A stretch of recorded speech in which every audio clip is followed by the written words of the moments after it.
ራእይ ምዕራፍ 2 ከቁጥር 18 እስከ ቁጥር 29 ራእይ ምዕራፍ 2 ከቁጥር 18 እስከ ቁጥር 29 አዲሱ መደበኛ ትርጉምን ታወጡና በእነኚህ ቁጥሮች ላይ የተቀመጠውን የጌታችንን ለቲያጥሮን ያለውን መልእክት እንማማራለን። ቢቻል ሁሉ ሰው ባይብል አውጥቶ እያየብና ጠና በተቀመጣችሁበት የመጽሐፍ ቅዱስ ጥናት ይሆንላችኋል ከስብከት በተጨማሪ ማለት ነው። እንግዲህ ለሰባቱም ከተጻፉት ደብዳቤዎች ይሄኛው ትንሽ ረዘም ያለ ነው፣ ደግሞ በብዙ ሐሳቦች የታጨቀ ነው። በደንብ ውስጥ ገብተን ለኛ የሚቀርልንን መውሰድ ስላለብን በነቃ አእምሮ ሆነን ትንሽ እዚህ ስለሚያቆየን ሰዓቱን ተጠብቄ ለመጨረስ ሞክራለሁ። ግን አቴንሽናችን ምናልባት ረዝሞ እንዳይባክን ከወዲሁ ለመጠቆም ያህል ነው። ሁላችንም ራእይ ምዕራፍ 2 ከቁጥር 18 እስከ ቁጥር 29 ያለውን አዲስ መደበኛ ትርጉምን አውጥተን እናጠናለን። በቲያጥሮን ላለው ቤተክርስቲያን ራእይ ምዕራፍ 2 ከቁጥር 18 እስከ 29 በቲያጥሮን ላለው ቤተክርስቲያን መልአክ እንዲህ ብለህ ጻፍ። እንደ እሳት ነበልባል የሆኑ ዓይኖችና በእሳት ቀልጦ የነጠረ ናስ የሚመስሉ እግሮች ያሉት የእግዚአብሔር ልጅ እንዲህ ይላል። ስራህን፣ ፍቅርህን፣ እምነትህን፣ አገልግሎትህንና ትዕግስትህን አውቃለሁ። ደግሞም ከመጀመሪያው ስራህ ይልቅ ያሁኑ እንደሚበልጥ አውቃለሁ። ይሁን እንጂ የምነቅፍብህ ነገር አለኝ። ነቢይ ነኝ የምትለዋን ሴት ኤልዛቤልን ችላ ብልሃታል።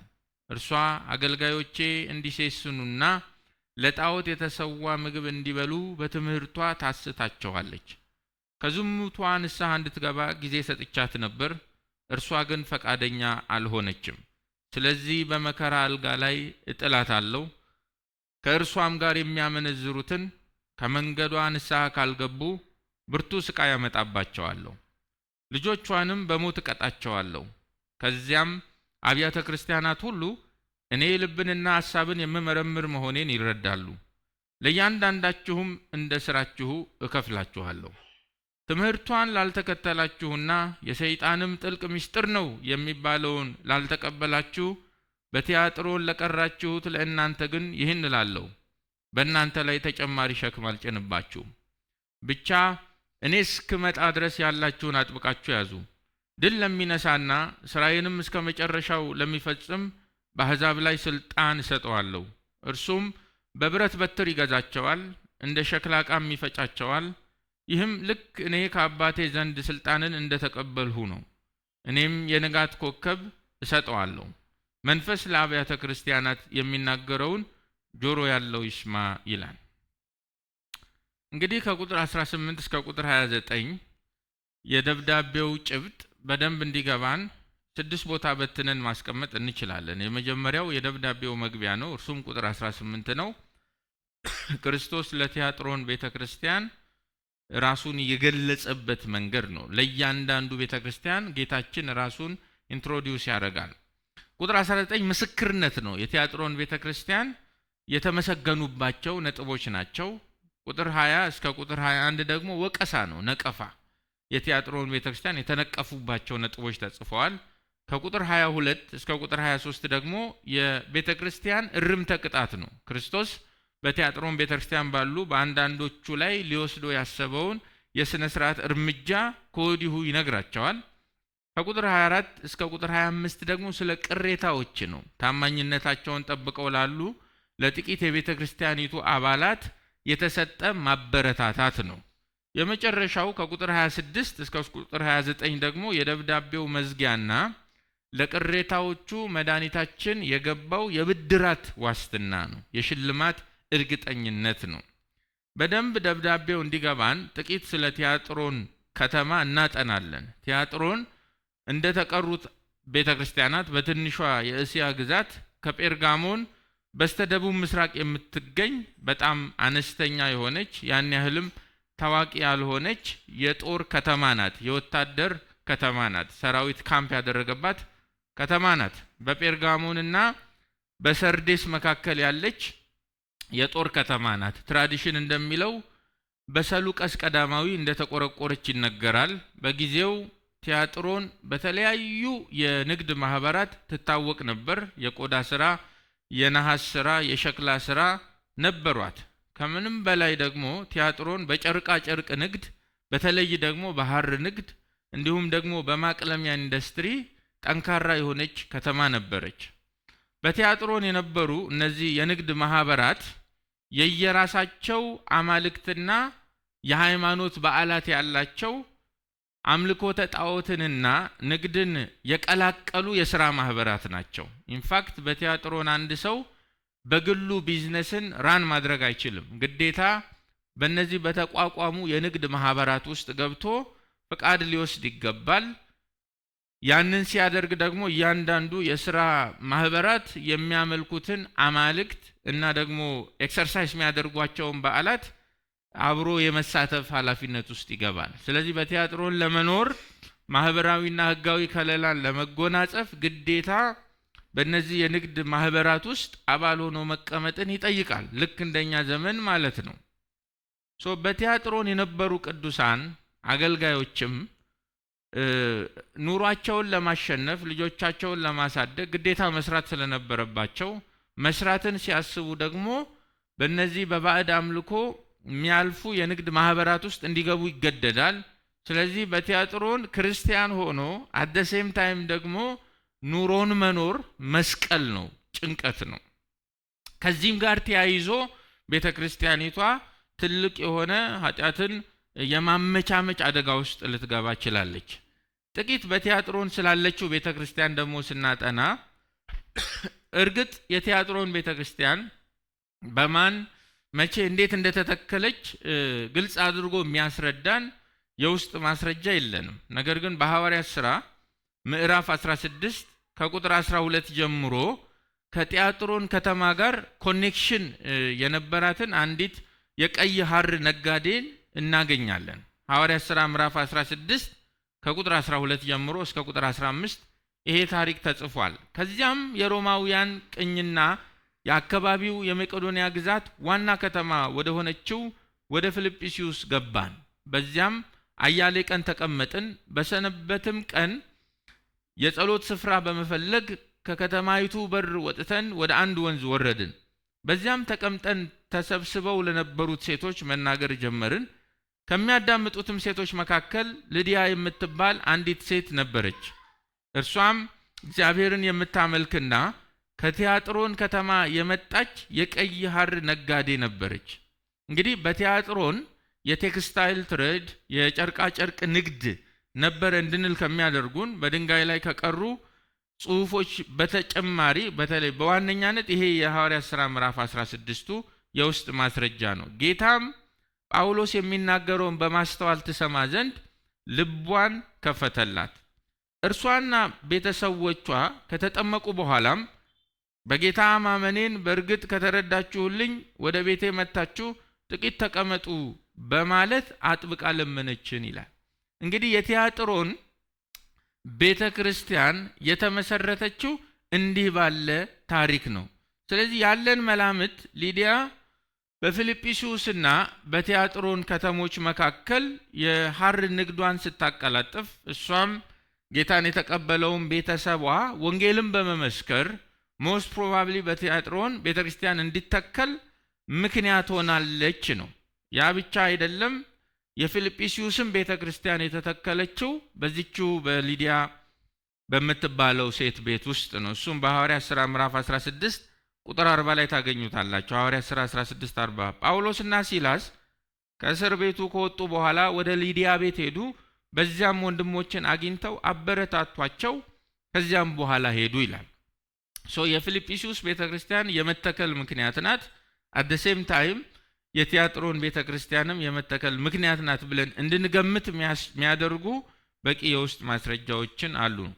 አንዳንዶች እነዚህን ምንባባት መሰረት ያደርጉና ሊዲያ የመጀመሪያዋ የአውሮፓ ኮንቨርት ናት ብለው ይጠሯታል። ካቶሊኮች እና ኢስተርን ኦርቶዶክሶችም ይሄንን ታሪክ እንደወረደ በመቀበል ቅድስት ሊዲያ በማለት የመታሰቢያ በዓልም ያከብሩላታል። ቀን ቆርጠውላት ማለት ነው።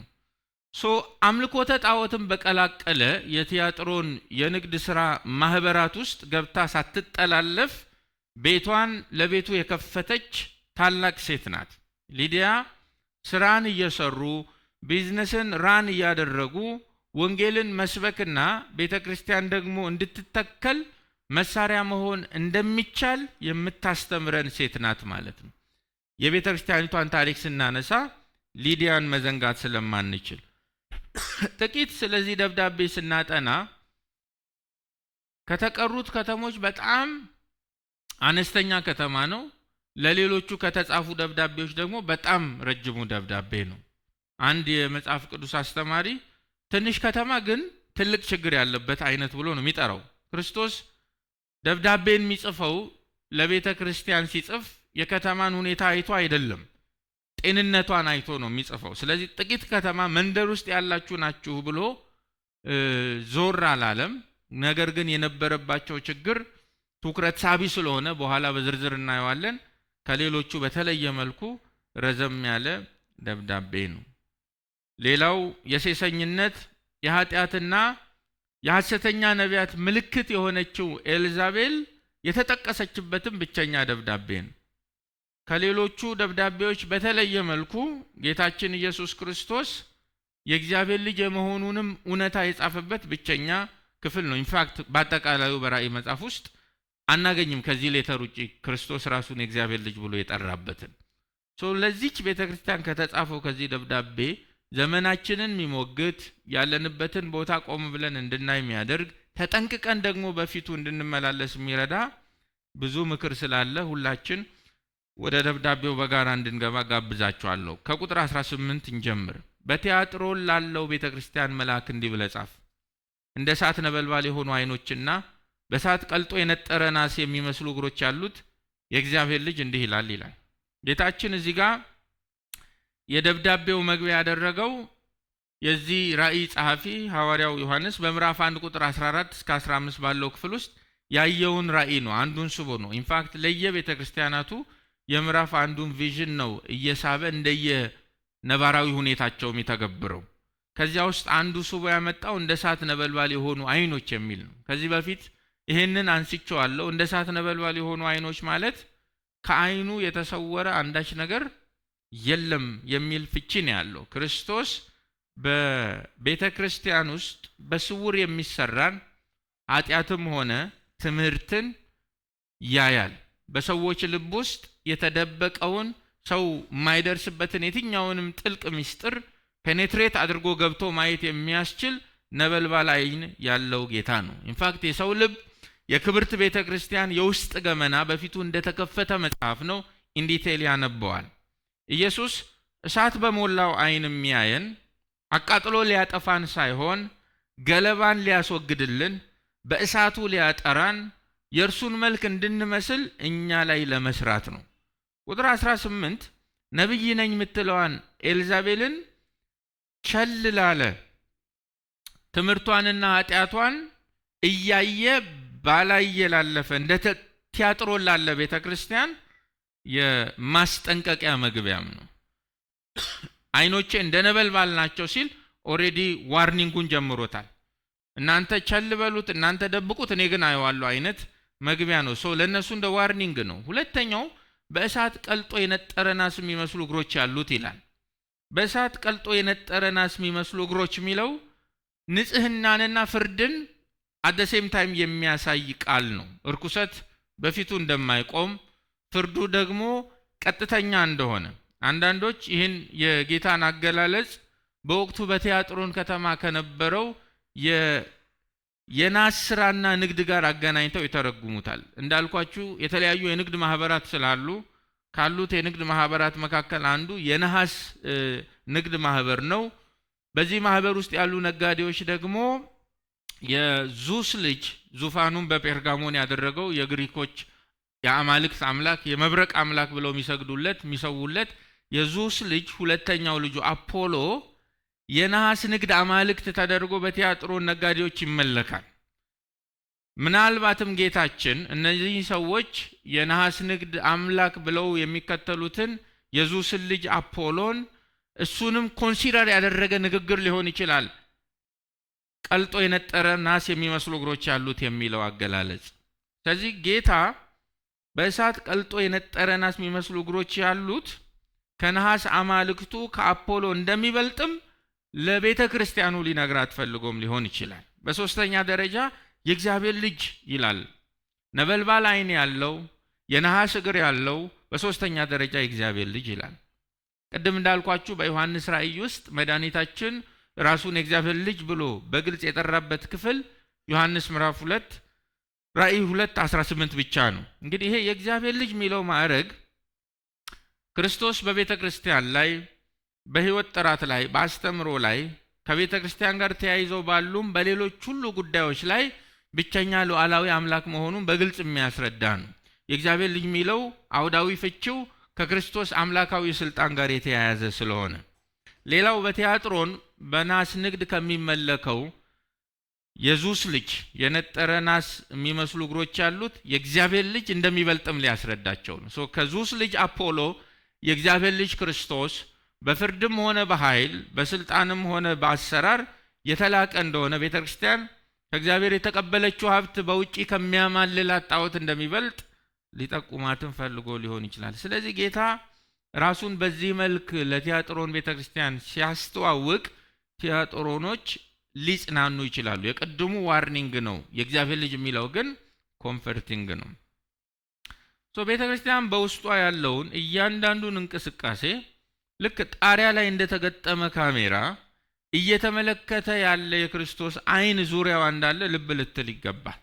ለዚህ ነው በዚሁ ደብዳቤ ቁጥር 23 ላይ አብያተ ክርስቲያናት ሁሉ እኔ ልብንና ሐሳብን የምመረምር መሆኔን ይረዳሉ ይላል። ልብንና ኩላሊትን ይላል የድሮ እትም፣ ኩላሊትንና ልብን የሚመረምር ኤቭሪቲንግ በክርስቶስ ማህበር ውስጥ የሚፈጸሙ የሄዱ ነገሮችን የሚያይ መሆኑን ነው የሚነግራቸው። ስለዚህ እያንዳንዳችንና ሁላችን በቤቱ ውስጥ ስንኖር ራሳችንን እየፈተሽን ኃጢአታችንን እያስወገድን ልንመላለስ ይገባል። ምክንያቱም ክርስቶስ የተሰወረን የሚያዩ ዓይኖች፣ ንጽህናን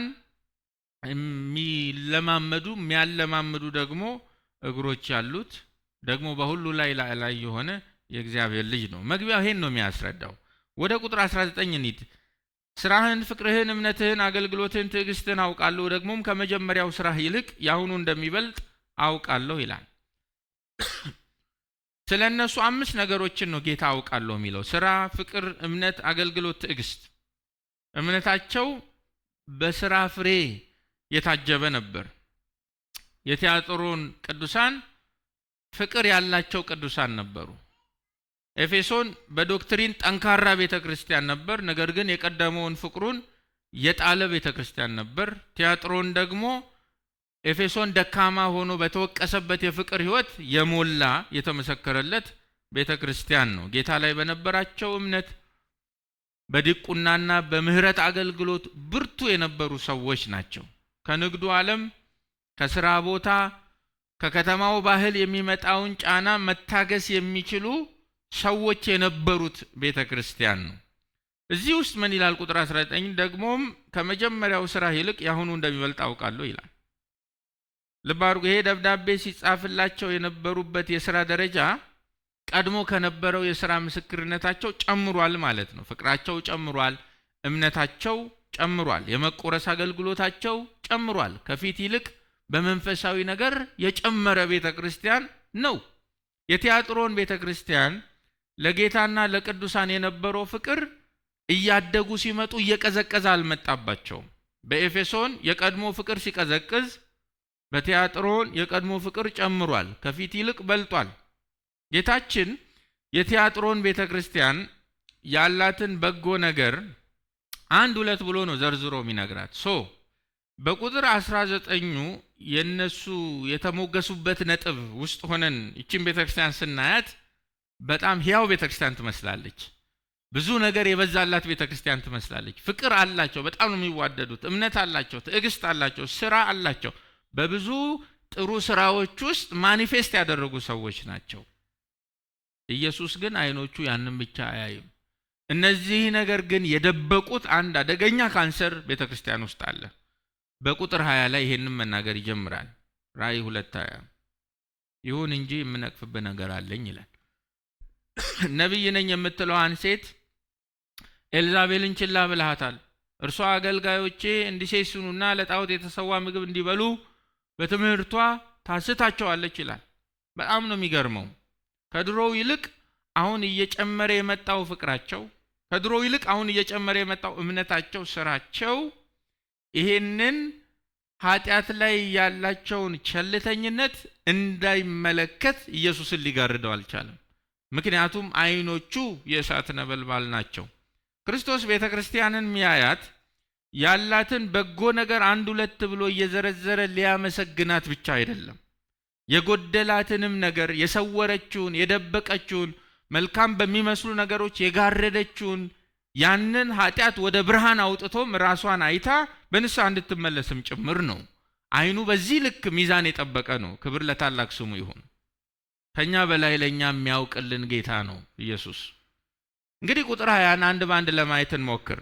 ከዚህ በኋላ ያሉትን ትኩረት ሰጥታችሁ እንድትሰሙኝ እፈልጋለሁ። ቁጥር 20 ማለት ትችላላችሁ። ይሁን እንጂ የምነቅፍብህ ነገር አለኝ፣ ነቢይ ነኝ የምትለዋን ሴት ኤልዛቤልን ችላ ብለሃታል ይላል። እዚህ ጋር ችላ የሚለው ቃል በግሪክ አፊያሜ ነው። ቱ ሌት ጎ፣ ቱ ሊቭ፣ ናት ቱ ዲስከስ፣ ቱ አላው፣ ቱ ፐርሚት ማለት ጉዳዩን እያየ ባላየ ማለፍ፣ በጉዳዩ ላይ አለመወያየት፣ ነገሩ እንዲሆን መፍቀድ ማለት ነው። ቶለሬሽኒዝም ነው፣ መቻል ማለት ነው። የቲያጥሮን ቤተክርስቲያን ሽማግሌዎች በቀዳሚነት ምእመናን በተከታይነት ለዚህ ጉዳይ ተጠያቂ ናቸው። ላዩን ስታዩአቸው ፍቅር አላቸው። ነገር ግን ኤክሰርሳይዝ እያደረጉት ያለው ፍቅር፣ ሁላቸውም በጋራ የተሳተፉበት ያለው ጥሩ ስራ ኃጢአትንና የስህተት ትምህርትን ቸል ብሎ የሚያቅፍ የፍቅርና የሥራ ልምምድ ነው ያላቸው። የኤፌሶን ቤተክርስቲያን ኃጢአትንና የስህተት ትምህርትን ችላ አላለም። ሐዋርያት ሳይሆኑ ሐዋርያት ነን የሚሉትን ችላ እንዳላልካቸው አይቻለሁ ነው ያለው። ዶክትሪናል ዲዘርንመንታቸው ጠንካራ ነው ኤፌሶኖች፣ ግን የቀደመውን ፍቅራቸውን ደግሞ የጣሉ ናቸው። የቲያጥሮን ቤተክርስቲያን ደግሞ በተቃራኒው ፍቅር አለው። ፍቅሩ እንደውም ከድሮ ይልቅ አሁን ጨምሯል። ስራ አለው፣ መዋደድ አለው፣ ለጌታና ለቅዱሳን ፍቅር አለው። ነገር ግን ኃጢአትንና የስህተት ትምህርትን ችላ ያለ ቤተክርስቲያን። ኤፌሶን ጠንካራ በሆነበት ምስክርነት ቲያጥሮን ወድቋል። ቲያጥሮን ጠንካራ በሆነበት ምስክርነት ኤፌሶን ወድቋል። ሁለቱም ቸልተኝነቶች አደገኛ ቸልተኝነቶች ናቸው። ፍቅር ቀዝቅዞ ዶክትሪን ከጠነከረ፣ ዶክትሪን ጠፍቶ ደግሞ ፍቅር ከጠነከረ አደገኛ ነው። ሁለቱም ቸልተኝነቶች አደገኛ ናቸው። የቲያጥሮን ቤተክርስቲያን መሰረታዊ ችግር ፍቅር አልነበረም፣ እምነት አልነበረም፣ ትዕግስት አልነበረም፣ አገልግሎት አልነበረም፣ መቆረስ አልነበረም። ይሄ ሁሉ አላቸው። የቤተክርስቲያን ቀዳሚ ጠር የሆነውን ኃጢአትን ግን በዚህ ሁሉ ባላቸው በጎ ነገር አቅፈው የሚኖሩ፣ የስህተት ትምህርትን አቅፈው የሚኖሩ፣ አይተው ባላየ ችላ የሚሉ ሰዎች ነበሩ። ጴርጋሞን ትዝ ካላችሁ በሰይጣን ዙፋን ውስጥ በሰይጣን ከተማ ውስጥ ሆኖ ያመቻምቻል። ቲያጥሮን ደግሞ እንደ ጴርጋሞን የሰይጣን ዙፋን ባለበት ከተማ ውስጥ አይደለም ያለው። የውጪ መከራ እንደ ሌሎቹ የለውም ቲያጥሮን። በውስጡ ግን ሴሰኝነትን፣ አምልኮተ ጣዖትንና ዝሙትን መሸፈን የተለማመደ ቸርች ነው። ከጴርጋሞኑ ዙስ የቲያጥሮኗ ኤልዛቤል የበለጠ ቤተክርስቲያንን ታፈርሳለች፣ የውስጥ የኃጢአት ልምምድ ስለሆነ። የጴርጋሞን ቤተክርስቲያን በበልዓምና በኒቆላውያን ትምህርት ነበር የሳተው። የቲያጥሮን ቤተክርስቲያን ደግሞ በኤልዛቤል ልምምድ ትምህርትና ትንቢት ነው የሳተው። ጥያቄው የቲያጥሮን ቤተክርስቲያን ሽማግሌዎች እና ምእመናን ቸል ያሏት፣ ቶለሬት ያደረጓት ይህች ሴት ማናት? መቼም ኢትዮጵያ ውስጥ ስለ ኤልዛቤል ማያውቅ ሰው የለም። ያልተዘመረ መዝሙር የለም። ኤልዛቤልን ውሾች ይበሏታል። ኤልዛቤል ትፈጠፈጣለች። ጸብ የበዛው ጥቅስ እዚህ ሀገር በጣም ፖፑላር ነው። ታውቃላችሁ፣ ኢትዮጵያዊ ጀግንነታችን መጽሐፍ ቅዱስ ድረስ ስለገባ ማለት ነው። ጦርነት ያለበት ጥቅስ ሁሉ ይታወቃል ኢትዮጵያ ውስጥ ከሌላው ሀገር በተለየ መልኩ ይደፋል፣ ይገለብጣል፣ ይቆርጣልን የማያውቅ ሰው የለም። ለምን? ጎረቤት ሁሉ ጠላታችን ስለሚመስለን። ግን ማናት እቺን ሴት አውቀናት ነው ወይ ብዙ ጊዜ የምንገስጻት የሚለውንም ጥሩ አጋጣሚ ይመስለኛል። ነብይ ነኝ የምትለዋን ሴት ኤልዛቤልን ችላ ብለሃታል። ለኤፌሶን ቤተክርስቲያን አንድ ፓተርን ላሳያችሁ ስለፈለኩ ነው። ሌሎቹም ቤተክርስቲያናት መጠቅሰው ለኤፌሶን ቤተክርስቲያን ሐዋርያት ነን የሚሉትን ሐሰተኞች ሐዋርያት ሆነው እንዳገኛቸው ይላል። ትምህርተ ጥቅስ ውስጥ ሐሰተኞች ሐዋርያት የኤፌሶን ቤተክርስቲያን አደጋዎች። ለሰምሬኔስ ቤተክርስቲያን አይሁድ ነን የሚሉትን ግን ክርስቶስ ምን ይላቸዋል? የሰይጣን ምኩራብ ይላቸዋል። አይሁዳውያን አይደሉም፣ በክርስቶስ መነጽር የሰይጣን ምኩራብ ናቸው። ለጴርጋሞን ቤተክርስቲያን ደግሞ እስራኤላውያንን ያሳተውን የማንን ትምህርት? የበልዓምን ትምህርት የሚከተሉ ይላል። አሁን ለቲያጥሮን ቤተክርስቲያን ደግሞ ችላ ያልካት አገልጋዮቼ ለጣዖት የተሰዋን እንዲበሉ እንዲሴስኑ በትምህርቷ የምታስት ሐሰተኛ ነብይት ራሷን ነብይ ብላ የጠራች ግን ኤልዛቤልን ብሎ ነው የሚጠራው። ጌታ በየቸርቹ የሚነቅፋቸውን ችግሮች ሲጠራ በትክክል የሚገልጻቸውን ስም እየሰጣቸው ነበር የሚጠራቸው። ሐሰተኛ ሐዋርያት፣ የሰይጣን ምኩራብ፣ የበልዓም ትምህርት፣ አሁን ደግሞ ኤልዛቤል። ጌታ ነብይ ነኝ የምትለዋን ሲል ራሷን ነብይ ብላ የጠራችው እንጂ እሱ ነብይ አድርጎ አልሾማትም። ሰልፍ አፖይንትድ ፎልስ ፕሮፌተስ ናት እቺ ሴት። መገለጥን ከእግዚአብሔር በቀጥታ እንደተቀበለች አድርጋ የስህተት ትምህርቷን፣ ዝሙቷን፣ ሴሰኝነቷን ቸርች ውስጥ የምታዛምት ናት። ልብ ብላችሁ ከሆነ በተለይ የካሪዝማቲኩ ሰርክል ይቺን ሴት የኤልዛቤል መንፈስ እያለ መንፈስ አድርጎብን ነው ያደግ ነው። ኤልዛቤል ከተባለ መንፈስ ሚል ቃል ዲፎልት ነው ለኢትዮጵያውያን because of the charismatics። አንደኛ መጽሐፍ ቅዱስ ውስጥ የኤልዛቤል መንፈስ ሚል ቃል የለም። ሁለተኛ ሴትየዋ በብሉይ ኪዳንም በአዲስ ኪዳንም ሪል ሰው ናት። ይህች ሴት ሪል ናት። ምን ማለት ነው? በቲያጥሮን ቤተክርስቲያን ውስጥ የተነሳች ሴት ናት። ጌታ ስሟን መጥራት አልፈለገም። ሰው የብሉይ ኪዳንን የኤልዛቤልን ታሪክ እያወቀ አምጦ የወለደውን ሴት ልጁን ኤልዛቤል ብሎ አይጠራም። ስለዚህ ወላጆቿን በዚህ ስም አላሳደጓትም። ኢየሱስ ነው ስም ያወጣላት። ግን ምን አለ? የራሷ ምን አላት? ስም አላት። የቸርች አባል ናት። ሪል ሰው ናት። በዛ መልኩ ነው ቃሉም ፍቺው። በኤልዛቤል መስሎ ነው የሚጠራት። የቲያጥሮኗን ኤልዛቤል ለመረዳት በወፍ በረር ቀድመን እናቷን የብሉይ ኪዳንን ኤልዛቤልን ማጥናት አለብን። ልክ የበልዓምን ትምህርት የሚከተሉትን ለማወቅ የበልዓም ትምህርት ጋር እንደሄደን። እንግዲህ ኤልዛቤል በሂብሩ ኢዜቤል የሚል ስም ነው። ኢዜቤል ማለት በዓል የተሰኘው አማልክት ከፍ ከፍ ይላል ማለት ነው ትርጉሙ።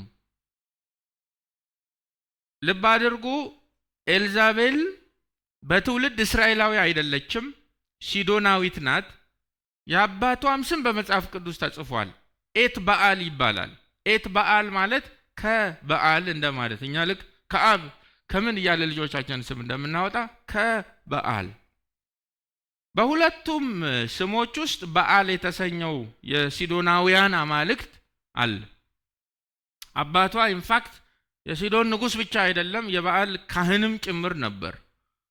እንግዲህ መጽሐፍ በአንደኛ ነገሥት 16 እንደሚያስረዳው በወቅቱ የሰሜን እስራኤል ላይ ንጉሥ የነበረው አክዓብ ከሲዶናውያን ጋራ ፖለቲካዊ ጥምረት ለመፍጠር ፖለቲካል አላያንስ ለመፍጠር ሆነ ብሎ የኤት በዓልን ልጅ ኢዜቤልን ሚስቱ አድርጎ ወሰደ። አክዓብ ኤልዛቤልን ሲያገባ እስራኤል በዓሊምን ነው ያገባችው። ቅድስና በሴሰኝነት ነው የተተካው። ቤተ መቅደሱ ቤተ ጣዖት ነው የተደረገው። ነቢያት የአማልክት ሐሰተኛ ነቢያት እንዲሆኑ ነው ኮንቪንስ የተደረጉት። አንደኛ ነገሥት 16 ከቁጥር 30 ጀምሮ ይህን ታሪክ ተጽፎ ታገኙታላችሁ። አንደኛ ነገሥት 16:30 የኦምሪ ልጅ አክዓብ ከእርሱ አስቀድሞ ከነበሩት ሁሉ ይልቅ በእግዚአብሔር ፊት ክፉ ነገር አደረገ። የናባጥን ልጅ የኢዮርብዓምን ኃጢአት እንደ ቀላል ነገር ከመቁጠሩም በላይ ይላል። እሱ ቃል ሊሰመርበት ይገባል። አክዓብ የኢዮርብዓምን ኃጢአት እንደ ቀላል ነገር ከመቁጠሩም በላይ ይሄ ቤተሰብ ኃጢአትን እንደ ቀላል አድርጎ የሚቆጥር ልምምድ ያለው ቤተሰብ ነው የአክዓብ ቤተሰብ። ከዚህም በላይ ይላል ጸሐፊው የሲዶናውያንን ንጉሥ የኤትበዓልን ልጅ ኤልዛቤልን አገባ። ሄዶም በዓልን አመለከ፣ ሰገደለትም። ሰማርያ የኤልሳ ከተማ ናት። ሰማርያ ላይ በሰራውም የበዓል ቤተ ጣዖት ለበዓል መሠዊያ አቆመለት። ደግሞም አክዓብ የአሼራን ምስል አምድ በማቆም ከእርሱ በፊት ከነበሩት የእስራኤል ነገሥታት ይልቅ የእስራኤልን አምላክ እግዚአብሔርን ለቁጣ የሚያነሳሳ ድርጊት ፈጸመ ይላል። ለቁጣ የሚያነሳሳ ድርጊት። እንግዲህ ኤልዛቤል የአክዓብ ሚስት በሆነችበት ዘመን 450 የበዓል ነቢያትን 400 የአሼራ ነቢያትን ሰብስባ መጽሐፍ ከእጇ ይቀለቡ ነበር ነው የሚለው። መሰረታዊ የኑሮ ጥያቄያቸውን ትመልስላቸዋለች። ሰብስባ ትቀልባቸው ነበር። በአንደኛ ነገሥት 18:19 ይሄን ተጽፎ ታገኙታላችሁ። አንደኛ ነገሥት 18:19 እንግዲህ በወቅቱ የነበረው የእግዚአብሔር ነቢይ ኤልያስ፣ ቴስቢያዊው ኤልያስ በዚህ ጉዳይ በጣም ተማሮ አክዓብን ፊት ለፊት ነው የገጠመው። እስራኤልን የምትበጠብጥ ሲለው አንተና የአባት ቤቶች ናቸው እስራኤልን የሚበጠብጡት ብሎ ተናገረ። አክዓብ ነው ኤልያስ።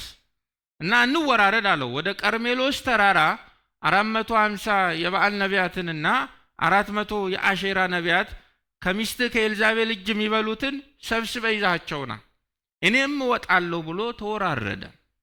እና በቀርሜሎስ ተራራ ብዙ ምስጢር ያለውን ነገር ነው ኤልያስ ወደፊት ያመጣው። ከእግዚአብሔር ነቢያት በሕይወት የቀረሁት እኔ ነኝ፣ ስለዚህ በሬውን እናንተ አምጡ አለ። ማለት ለመወራረድ እንኳን የሚሆን ሰንጋ የለው። ስለዚህ እናንተ ስለምትበልጡ በሬውን እናንተ አምጡና እናንተ በምታመጡት በሬ ያህዌ ከበዓሊም እንደሚበልጥ ላስረዳ ነው። እና በሬ መጣ፣ ታረደ፣ መሠዊያ ደረደረ፣ 12 ድንጋይ ይላል፣ ቆፈረ፣ ውሃ በጋን 3 4ኛም ይላል። እነዚህ ሁሉ መጠንጠን ያለባቸው ናቸው። ገለበጠ። በሉ ጥሩ አለ። እንደውም እናንተ ቅደሙ አለ። በጣም ነው የሚገርሙ። በቀትርም ጊዜ ይላል አንደኛ ነገሥት 18:27 አንደኛ ነገሥት 18:27 በቀትርም ጊዜ ኤልያስ አምላክ ነውና በታላቅ ቃል ጩኹ ይላል። እኔ ዝም በአይምሮ ኢማጂን ሳደርግ በጣም ቀለል ብሎ አይመስለኝም። ኤልያስ መሬት እየደበደበ ቢኮዝ ብዙ ነቢያቶችን አሳርዳለች እቺ ሴት፣ እስራኤልን አስታለች።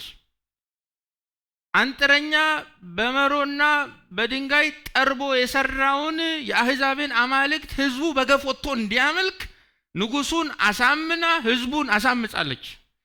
ይሄ ሰው ደግሞ እግዚአብሔር ነቢይ አድርጎ የጠራው ሰው ነው። ኢንስፓየርድ የሆነ የእግዚአብሔርን ቃል የሚሰማ ሰው ነው። ጥሩት ይላቸዋል። ጥሩት።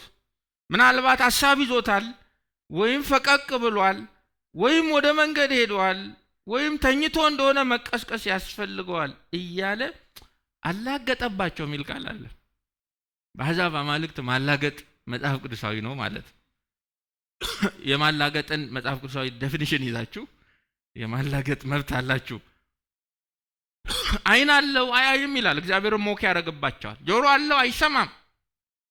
ራሱ ያበጀው አናጺ ሲበርደው አቃጥሎ ይሞቅበታል። በዚያው እንጨት ምግብ ያበስላል። የአሕዛብ አማልክት እንዲህ ነው። እስራኤል ሁሉ ድፍን እስራኤል ተከትሎ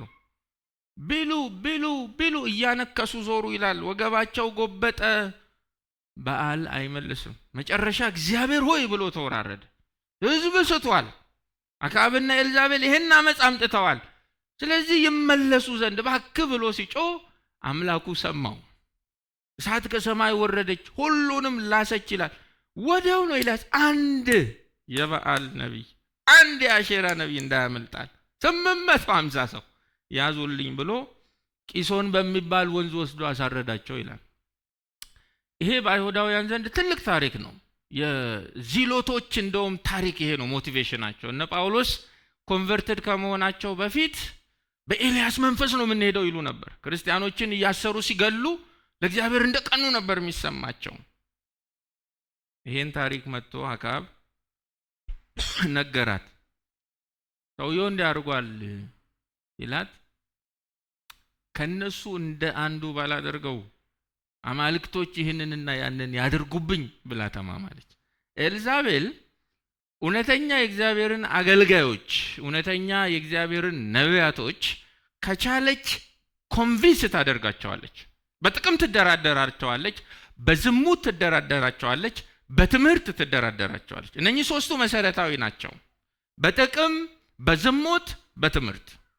ሶስቱንም ተቀብለው እሺ ብለው ከእጇ እየተቀለቡ ከሷ ጋር አንሶላ እየተጋፈፉ በስተት ትምህርት ህዝቡን ለማጥለቅለቅ አቋም ከያዙ ከጎናቸው ትቆማለች።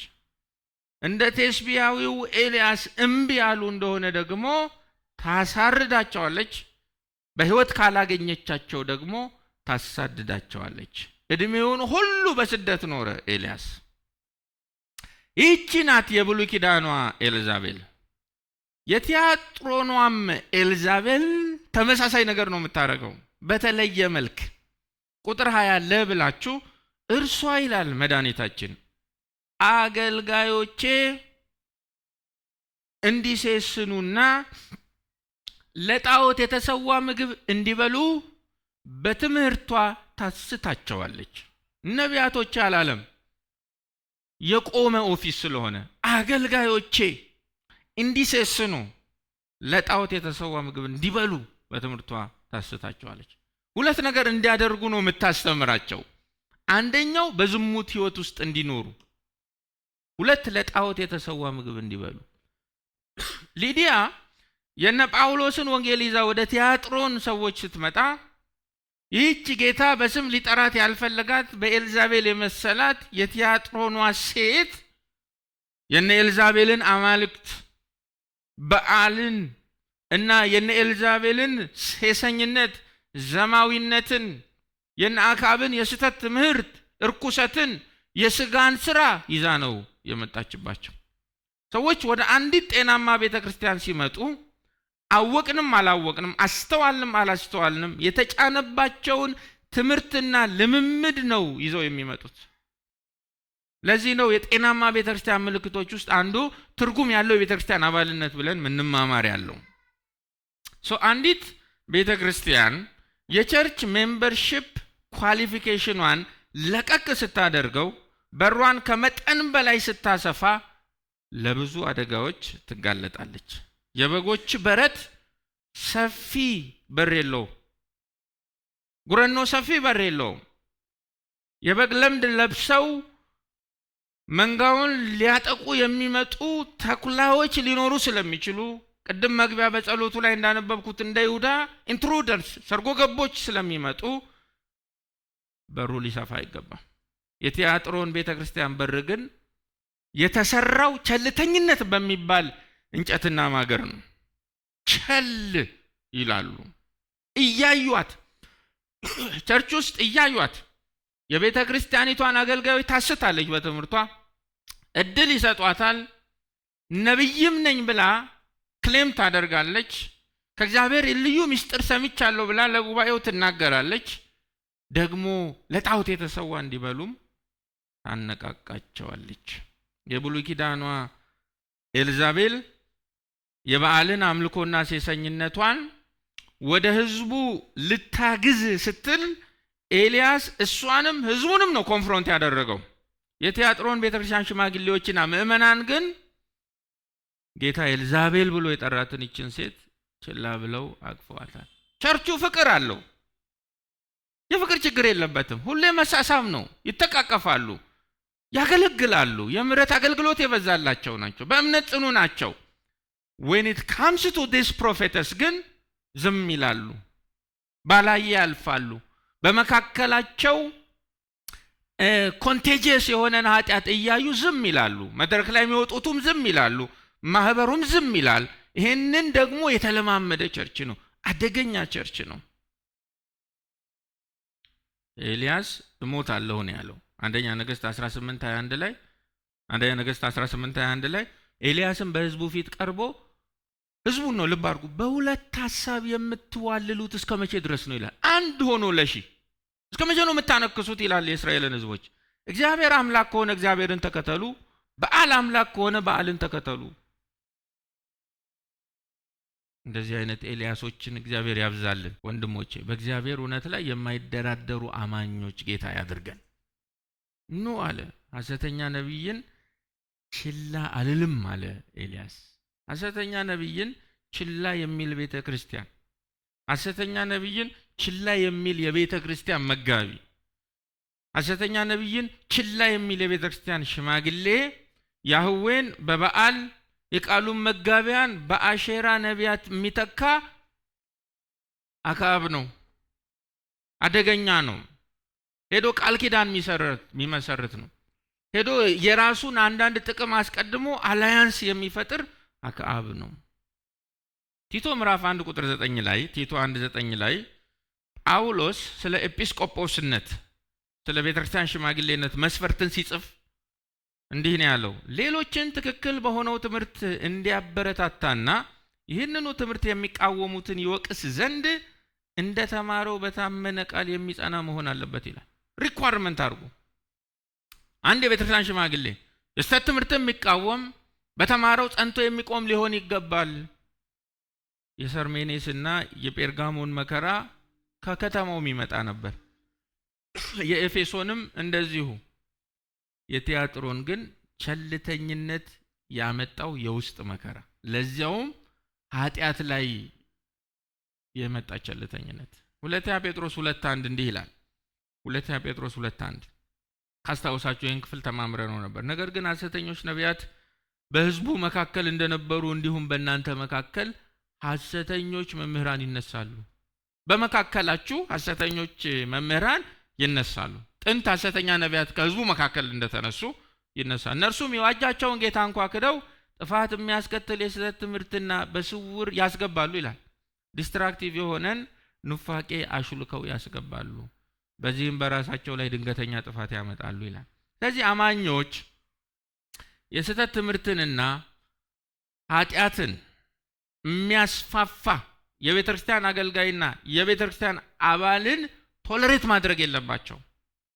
የስህተት ትምህርትንና ኃጢአትን ባለማወቅም ሆነ በሆን ብሎኝነት በክርስቶስ ማህበር ውስጥ የማዛመት እንቅስቃሴ የሚያደርግን እንደኔ ቆሞ የሚሰብክም ሆነ እንደናንተ ተቀምጦ የሚሰማም ከሆነ ቶለሬት ማድረግ የለባቸው።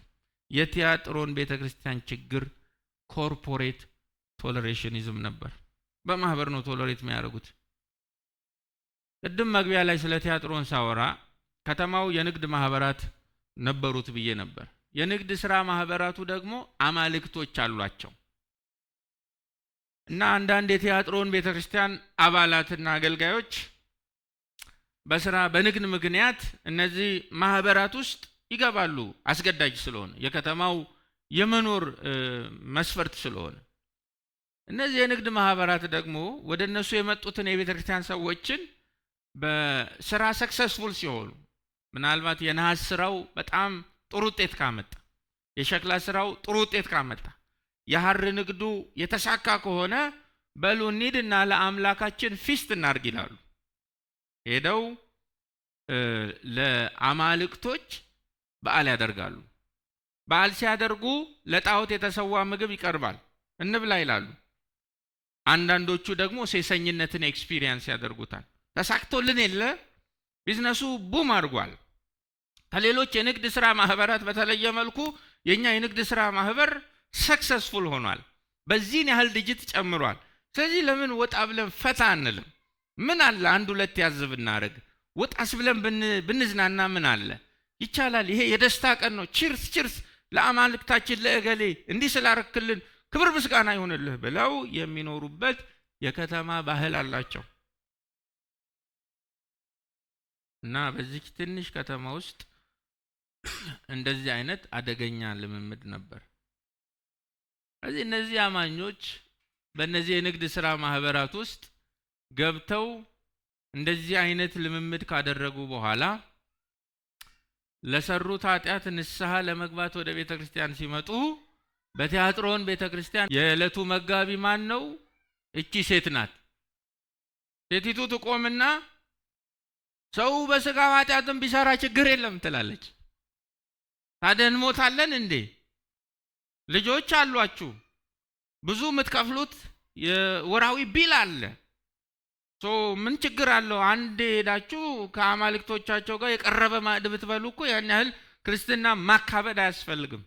ዋናው በልባችሁ ኢየሱስ ጌታ ይሁን እንጂ በስጋችሁ የምትሰሩት ኃጢአት ብዙም ሊወቅሳችሁ አይገባም የሚል የተጠረዘ ትምህርት አላት።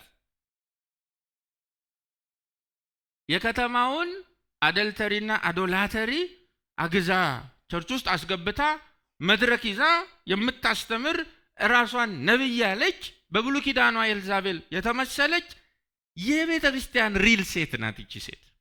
ኢትስ ኦኬ፣ ብዙም አትጨነቁ። ምን ችግር አለው? ዋናው በልባችሁ ውስጥ ብቻ ጌታ ዋና ይሁን እንጂ አንዳንዴ መሸታ ቤት ሄዳችሁ ብመጡ የሥራው ባህሪ ነው፣ ግዴታ ነው። አብራችሁ ፓርትነር አድርጋችሁ የምትሰሯቸው ነጋዴዎች እንደዚህ አይነት ላይፍ ስታይል አላቸው። አንዳንዴም ብትጎነጩ ችግር የለም፣ ቁጭ ብላችሁም ብትቀመቅሙ ችግር የለም፣ ከዊዱም ብትሳተፉ ያን ያህል ውስብስብ አይደለም። እንደውም ለእንደዚህ አይነት ነገሮች ጥቅስ አይጠፋም። ሶ ፊል ፍሪ። ሰው መንፈስ ነው፣ ነፍስ አለው፣ በስጋ ውስጥ ይኖራል እንደማለት ነው። በእኛ ዘመን ቅኔ ማለት ነው። ዋናው የሰው ማንንም መንፈሱ ነው። ስጋው ኢትስ ኦኬ። ዛሬም አሉ ጸረ ሕግ የሆኑ አንታይኖሚያን የሆኑ ቅድስና ሲባል ሽፍ የሚልባቸው አትስረቅ፣ አትግደል፣ አታመንዝር የሚለው ለነሱ የተጻፈ እስካይመስል ድረስ ጸጋን ለጥጠው በልቅነት ውስጥ የስጋ መሻታቸውን ለማርካት የሚፈልጉ ደካማ የሆኑ ሰዎች ዛሬም አሉ። እነሱን በዚያ እንዲጸኑ የመጣች መምህርት ናት። አዝነው በንግድ ማህበራት ውስጥ የፈጸሙት በደል ከብዷቸው ለንስሐ በዳዴ ወደ ቸርች ሲመጡ እሷ ደግሞ በትምህርቷና በዝሙቷ ኃጢአታቸውን ላይሰንስ ታደርግላቸዋለች። አንድ ደካማ የቤተ ክርስቲያን አባል ከቤተ ክርስቲያኒቷ አገልጋይ ጋር አንሶላ ተጋፎ እንዴት ነው በክርስትና ጽኑ ሊሆን የሚችለው? ቱ ዲስ ኤክስተንት ትሄድ ነበር። ይሄንን ደግሞ ጉባኤው እያወቀ የቤተ ክርስቲያኒቷም ሽማግሌዎች እያወቁ ጸጥ ብለው ቶለሬት ያደርጋሉ። ፍቅር አላቸው፣ እምነት አላቸው፣ አገልግሎት አላቸው፣ ስራ አላቸው። when it comes to this issue ስለተነካኩ ጸጥ፣ ማንንም ምንም አይልም። እሱ ግን አይኖቹ ነበልባል ናቸው። በውስጥ መሽጎ እንደ ካንሰር እየበላቸው ላለው ኃጢአት አሳልፎ ሊተዋቸው አልፈለገም። በውድ ዋጋ ስለገዛቸው አልተሸማቀቀም። አይቻለው በጎ ነገር አለ፣ ይሄንን ግን ቸል ብለሃል ነው የሚላቸው። እኔ እንደዚህኛው ደብዳቤ ቴሪፋይ ያደረገኝ የለም። በጣም ነው የሚያንቀጠቅጠው። ዘመናችንን ይሞግታል ወንድሞች። ኃጢአት ቀላል ሆኗል። የኃጢአት ሐሜት መንገደኛ እንደ ቀልድ የሚያወራው ሆኗል። ገሌ አለ የሆነ ነገር፣ ፓስተር ገሌ እኮ አለ፣ ፕሮፌት ገሌ እንዲህ አይነት ላይፍ አለው። that is okay, it has become now normal። እግዚአብሔር ከዚህ ኖርማላይዜሽን ያውጣል ወንድሞች። ኃጢአትን ኖርማል ከሚያደርግ ጆሮ እግዚአብሔር ይጠብቃል። ኃጢአትን ኖርማል ከሚያደርግ ክርስቲያናዊ አረዳድ እግዚአብሔር ይጠብቃል። የትኛውም ኃጢአት ላይ ቸልተኛ የሚያደርግ የረቀቀ ትምህርት፣ የትኛውም ኃጢአትን ከሰራችሁ በኋላ ደግሞ ለንስሐ እንዳትጣደፉ በኮንፊደንስ እናንተን ፓፍ የሚያደርግ ትምህርት ኤልዛቤላዊ ትምህርት ነው። የትኛውም በማንም ይሰበክ 99% ልክ ለምን አይሆንም? ኃጢአት ላይ ለቀቅ የሚያደርጋችሁ ከሆነ ኃጢአትንም ደግሞ ከሰራችሁ በኋላ አንዳችም የመወቀስ ስሜት እንዳይሰማችሁ በኮንፊደንስ እንድትንጎራደዱ የሚያደርጋችሁ ከሆነ ኤልዛቤላዊ ዲሰፕሽን ነው። ስለዚህ ዶክትሪናል ዲዘርንመንት እዛ ጋር አማኞች ሊኖረን ያስፈልጋል። ቁጥር 21 ይሄ ነው የዚች ሴትዮ ችግር። ይሄንን ነው የቲያጥሮን ቤተክርስቲያን መጋቢ ቸል ያለው። ምእመኑ ኢግኖር ያደረገው። ኢየሱስ ግን ቸል አይልም። ቁጥር 21 ከዝሙቷ ንስሐ እንድትገባ ጊዜ ሰጥቻት ነበር፣ እርሷ ግን ፈቃደኛ አልሆነችም። ስለዚህ በመከራ አልጋ ላይ ጥላታለሁ፣ ከእርሷም ጋር የሚያመነዝሩትን ከመንገዷ ንስሐ ካልገቡ ብርቱ ስቃይ ያመጣባቸዋለሁ፣ ልጆቿንም በሞት እቀጣቸዋለሁ። ከዚያም አብያተ ክርስቲያናት ሁሉ እኔ ልብንና ሐሳብን የምመረምር መሆኔን ይረዳሉ፣ ለእያንዳንዳችሁም እንደ ሥራችሁ ከፍላችኋለሁ አለ ኢየሱስ። የሚገርም ነው። ቁጥር 20 ላይ ሐሰተኛ የቤተ ክርስቲያን አባል፣ ሐሰተኛ ነቢይ ሴሰኝነቷን፣ ዝሙቷን፣ ልምምዷን ቸል ማለታቸውን ከነቀፈ በኋላ አሁን ባነበብኩ ከቁጥር 21 እስከ 23 ደግሞ በቸልተኝነታቸው ላይና ቸል ባሉት ጉዳይ ላይ ሊወስደው የተዘጋጀውን የሥነ ሥርዓት እርምጃ በትኖ ይጽፍላቸዋል። በዚህ ክፍል ውስጥ ጌታ እቀጣለሁ የሚለው 3 አካላትን now I need your attention። አንደኛው እሷን ነው እቀጣታለሁ የሚለው። ሁለተኛው አብረዋት የሚያመነዝሩትን ነው እቀጣለሁ የሚለው። ሶስተኛ ልጆቿን። 3 አካላትን ነጥሎ አውጥቷል በቲያጥሮን ቤተክርስቲያን ውስጥ። አንድ እሷ ናት፣ 2 ተባባሪዎቿ ናቸው፣ 3 ልጆቿ ናቸው። እነዚህን 3 አካላት ዲሲፕሊን ማድረጉ ብቻ አይደለም፣ ለተቀሩት አብያተ ክርስቲያናት መማሪያ ያደርጋቸዋለሁ ይላል። ኢየሱስ ፍቅር ነው። አዎ ኢየሱስ ይወዳል። አዎ ኢየሱስ ይራራል። አዎ ኢየሱስ ነፍሱን ይሰጣል። አዎ at the same time ደግሞ በሁለት ወገን የተሳለ ሰይፍ ነው። የነጠረ የናስ እግር ያለው ነው። የሚባላ እሳት የያዘ አይኖች የተገጠሙለትም ነው። የሚወደን ነው ደግሞ የሚቀጣንም ነው። ኢየሱስን በዚህ መልኩ መረዳት አለብን። ዘመኑ ላይ የነገሰው ስዊት ጂሰስ ስለሆነ ስይ የሌለው ባውንደሪ የሌለው ኖ የማይል ሰው ሁሉ እንደፈለገ ታክሻው ላይ ሚዝናናበት ብዙሃን ተስማምተው ጠርበው የሰሩት የመጽሐፍ ቅዱስ ያልሆነ ኢየሱስ አለ። እሱን እግዚአብሔር ከልባችን ላይ ይገልብጥልን። የመጽሐፉ ኢየሱስ ያድነናል። እውነተኛ ነው። ሰዎች ለጥቅማቸው ሲሉ በጩኸት፣ በሙዚቃ፣ በትምህርት፣ በስብከት፣ በእሪታ ገጣጥመው ጭንቅላታችን ላይ ያቀናበሩት ኢየሱስ ግን ወደ ሲኦል ነው የሚወስደን። ወንድሞቼና እህቶች ከዝሙቷ ንስሐ እንድትገባ ጊዜ ሰጥቻት ነበር፣ እርሷ ግን ፈቃደኛ አልሆነችም አለ። በጣም ነው የሚገርመው። ኢየሱስ ይገርማል። በጣም ለማሰብ የሚከብድ ነገር እኮ ነው ይሄ። ለዘማዊቷ ሴት የገዛ ልጆቹን ሰብስባ ፐርስዌድ የምታደርግ፣ ደካሞችን በጥፋት ጎዳና ጸንተው እንዲቀጥሉ ትምህርት የምትጽፍ፣ በብሉይ ኪዳን ከተነሳችው ኤልዛቤል ጋር ያመሳሰላትን ይችን ሐሰተኛ ነብይት ጊዜ ሰጣት ኢየሱስ። የንስሐ ጊዜ። ማን እንደሱ ሲቆጣም ሲያድንም የሚመስለው የሌለ ጌታ የንስሐ ሰጠዋት። ኢየሱስ እንደኛ አይደለም። ራሷን ነብይት ብላ በሐሰት ሕዝብን እያጠፋች ላለች ለዚች ሴት እንደገና እድል ሰጣት ኢየሱስ። ከፍርዱ በፊት ምህረት ሊያደርግላት ንስሐ እንድትገባ ጊዜ ሰጥቻት ነበረ። አይቶ ለቁጣ የማይቸኩል ስሙ የተመሰገነ ይሁን። እኛ ሰው ላይ ስንፈርድ ድካማችንን እንረሳለን። ከነሱ የባስን ሰዎች የነበርንበትን ዘመን እንረሳለን። ከየት እንዳነሳን እንረሳለን። የምናመልከው ኢየሱስ ግን የሚገርም ነው። የነጠረ ናስ ነው እግሩ። ፍርዱ ትክክል ነው፣ አንዳችን ከን የለበትም። ግን ደግሞ በመንገዱ ላይ እርኩሰት እንዲቆም አይፈቅድም። ከዚህ ንግግር አንድ ነገር ይዘን እንድንወጣ ፈልጋለሁ። ኢየሱስ ዝም የሚለው ስላላየ አይደለም፣ ጊዜ ሊሰጥ ፈልጎን። የኛ ጊዜ ነው ቶሎ ያለቀው። ምንድነው? አትወርድም፣ አትፈርድም፣ እስከ መቼ ነው ይሄ ነገር የሚቀጥለው ብለን እኛ እንደ ሰው እናማራለን። የሱ ጊዜ ግን ረጅም ነው። ረጅም ነው ማለት ግን ዘላለማዊ ነው ማለት አይደለም። የሚያልቅ ነው። ትዕግስቱ የሚያልቅበት ጊዜ አለ። ስለዚህ ዝምታውን ተሳስተን እንዳንተረጉም ጌታ ይጠብቀን። ሮሜ 2 ቁጥር 3 ላይ ሮሜ 2:3 እንግዲህ አንተ ሰው በሌሎች ላይ እየፈረድህ ያንኑ የምታደርግ ከሆነ ከእግዚአብሔር ፍርድ የምታመልጥ ይመስልሃል? ወይስ የእግዚአብሔር ቸርነት ወደ ንስሐ የሚመራህ መሆኑን ሳትገነዘብ የቸርነቱን፣ የቻይነቱን፣ የትዕግስቱን ባለጠግነት ትንቃለህ? የእግዚአብሔር ቸርነት፣ የእግዚአብሔር ቻይነት፣ የእግዚአብሔር ትዕግስት በኃጢአቱ ስላለው ሰው ጊዜ መስጠቱን ነው የሚያስረዳው እንጂ ከኃጢአቱ ጋር መተባበሩን ወይም ባለማየት መሸወዱን አያስረዳም።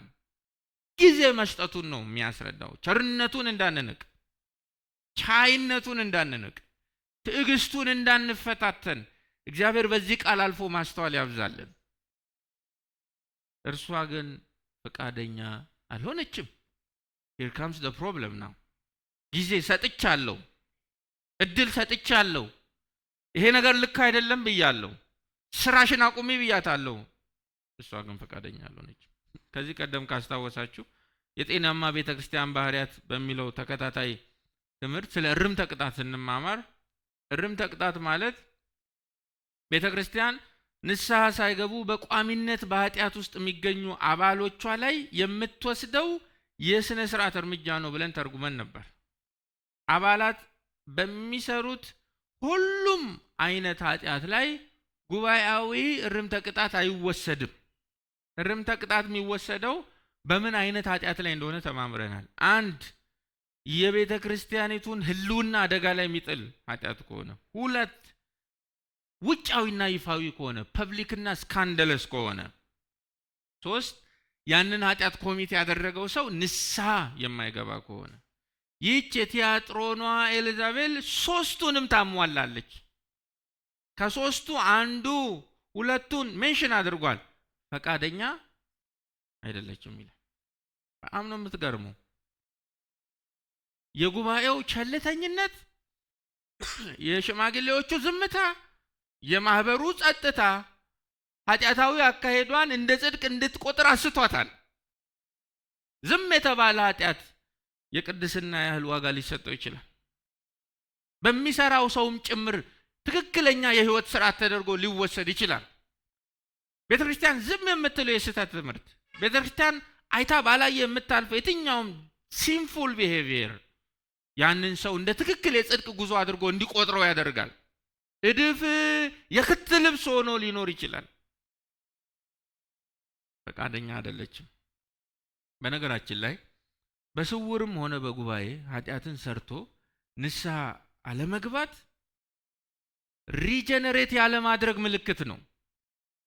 በስውርም ይሁን በገሃድ ኃጢአትን ሰርቶ ንስሐን ግን ኮምፕሊትሊ መርሳት የድንጋይ ልብ ባህሪ ነው። ዳግም ያለመወለድ ምልክት ነው። ይህች ሴት የንስሐ ጊዜ ቢሰጣትም እርሷ ግን ዝሙቷን ለማቆም ፈቃደኛ አይደለችም። በተመሳሳይ ኃጢአት ሌሎችን እየሄደች ፐርሱዌድ ማድረግን ለማቆም ሺዝ ናት ዊሊንግ። ሶ ሺዝ ሞስት ፕሮባብሊ ፎልስ ኮንቨርት። አገልጋይ ናት፣ አዎ። ነብይት ናት፣ አዎ። የቲያጥሮን ቤተክርስቲያን ናት፣ አዎ። ግን እሳ ቦርን አጌን ያላረገች ሴት ናት። በምን አወክ? ፈቃደኛ አይደለችም ለንስሐ። ኢየሱስ ክርስቶስ የእግዚአብሔር ልጅ መጥቶ ለሰጣት የንስሐ ጊዜ ጀርባዋን ያዞረች ሴት ናት። አደገኛ ናት። ጌታ በማቴዎስ 18:17 ማቴዎስ 18 ንስሐ የማይገቡትን ማቴዎስ 18:17 ላይ ንስሐ የማይገቡትን ምን እናርግ ለሚለው ጥያቄ እንደ አረመኔ፣ እንደ አሕዛብ፣ እንደ ቀራጭ ቤተክርስቲያን እንድትቆጥራቸው መመሪያን መስርቷል። እንደ ፓጋን ቁጠሯቸው፣ እንደ ኢንትሩደር ቁጠሯቸው፣ እንደዛ አስቧቸው ብሎ መመሪያን ጽፏል። በቲቶ ምዕራፍ 3 ቁጥር 10 ላይ ቲቶ 3:10 መከፋፈል የሚያመጣን ሰው አንድ ጊዜ ምከረው፣ ሁለተኛ ጊዜ አስጠንቅቀው፣ ከዚያ ካለፈ ከእርሱ ጋር አንዳች ነገር አይኖርህ። እንዲህ አይነቱ ሰው የሳተና ኃጢአተኛ ነው፣ ራሱንም እንደሚኮንን ወቅ ይላል። በግልጽ ጽፏል። የቲያጥሮኗ ሴት ሐሰተኛይቱ ነቢይ በኤልዛቤል የተመሰለችዋ እምቢ አለች። የቲያጥሮን ቤተክርስቲያንም ይችን ሴት ካንስል ማድረግ ሲገባቸው ችላ ብለዋት አቅፈዋት እየሄዱ ነው። የቤቱ ራስ ግን በቀላሉ እንደማይፋታት በደብዳቤው ጻፈላቸው። ቁጥር 22 ሀ ስለዚህ በመከራ አልጋ ላይ ጥላታለሁ ይላል። በጣም ነው የሚገርመው። ማንም ወንድ ሚስቱን ሊያባልግበት የመጣን ሰው ዝም ብሎ አያዩ። በባህላችን እንኳን በሚስት የመጣን ሰው ቁጭ ብሎ የሚያይ ሰው የለም። ክርስቶስ በቃል ኪዳን ሚስቱ በቤተ ክርስቲያን አይደራደርም። ማንም ሊሆን ይችላል። ማንም በመንጋው ላይ ኢየሱስ አይቀልድም። ሁለተኛ ቆሮንቶስ 11 ቁጥር 2 እና 4 ሁለተኛ ቆሮንቶስ 11 ከ2 እስከ 4 በእግዚአብሔር ቅናት እቀናላችኋለሁ ይላል ጳውሎስ ለቆሮንቶስ ሰዎች። እናንተን ስሙ እንደ ንጽሕት ድንግል ለክርስቶስ ለማቅረብ ለአንድ ባል አጭቻችኋለሁና። ነገር ግን እባብ ሔዋንን በተንኮል እንዳሳታት ምናልባት የእናንተም ልቡና ተበላሽቶ ለክርስቶስ ካላችሁ ቅንነትና ንጽሕና እንዳትወሰዱ ሰጋለሁ። ለምን ነው የምትሰጋው?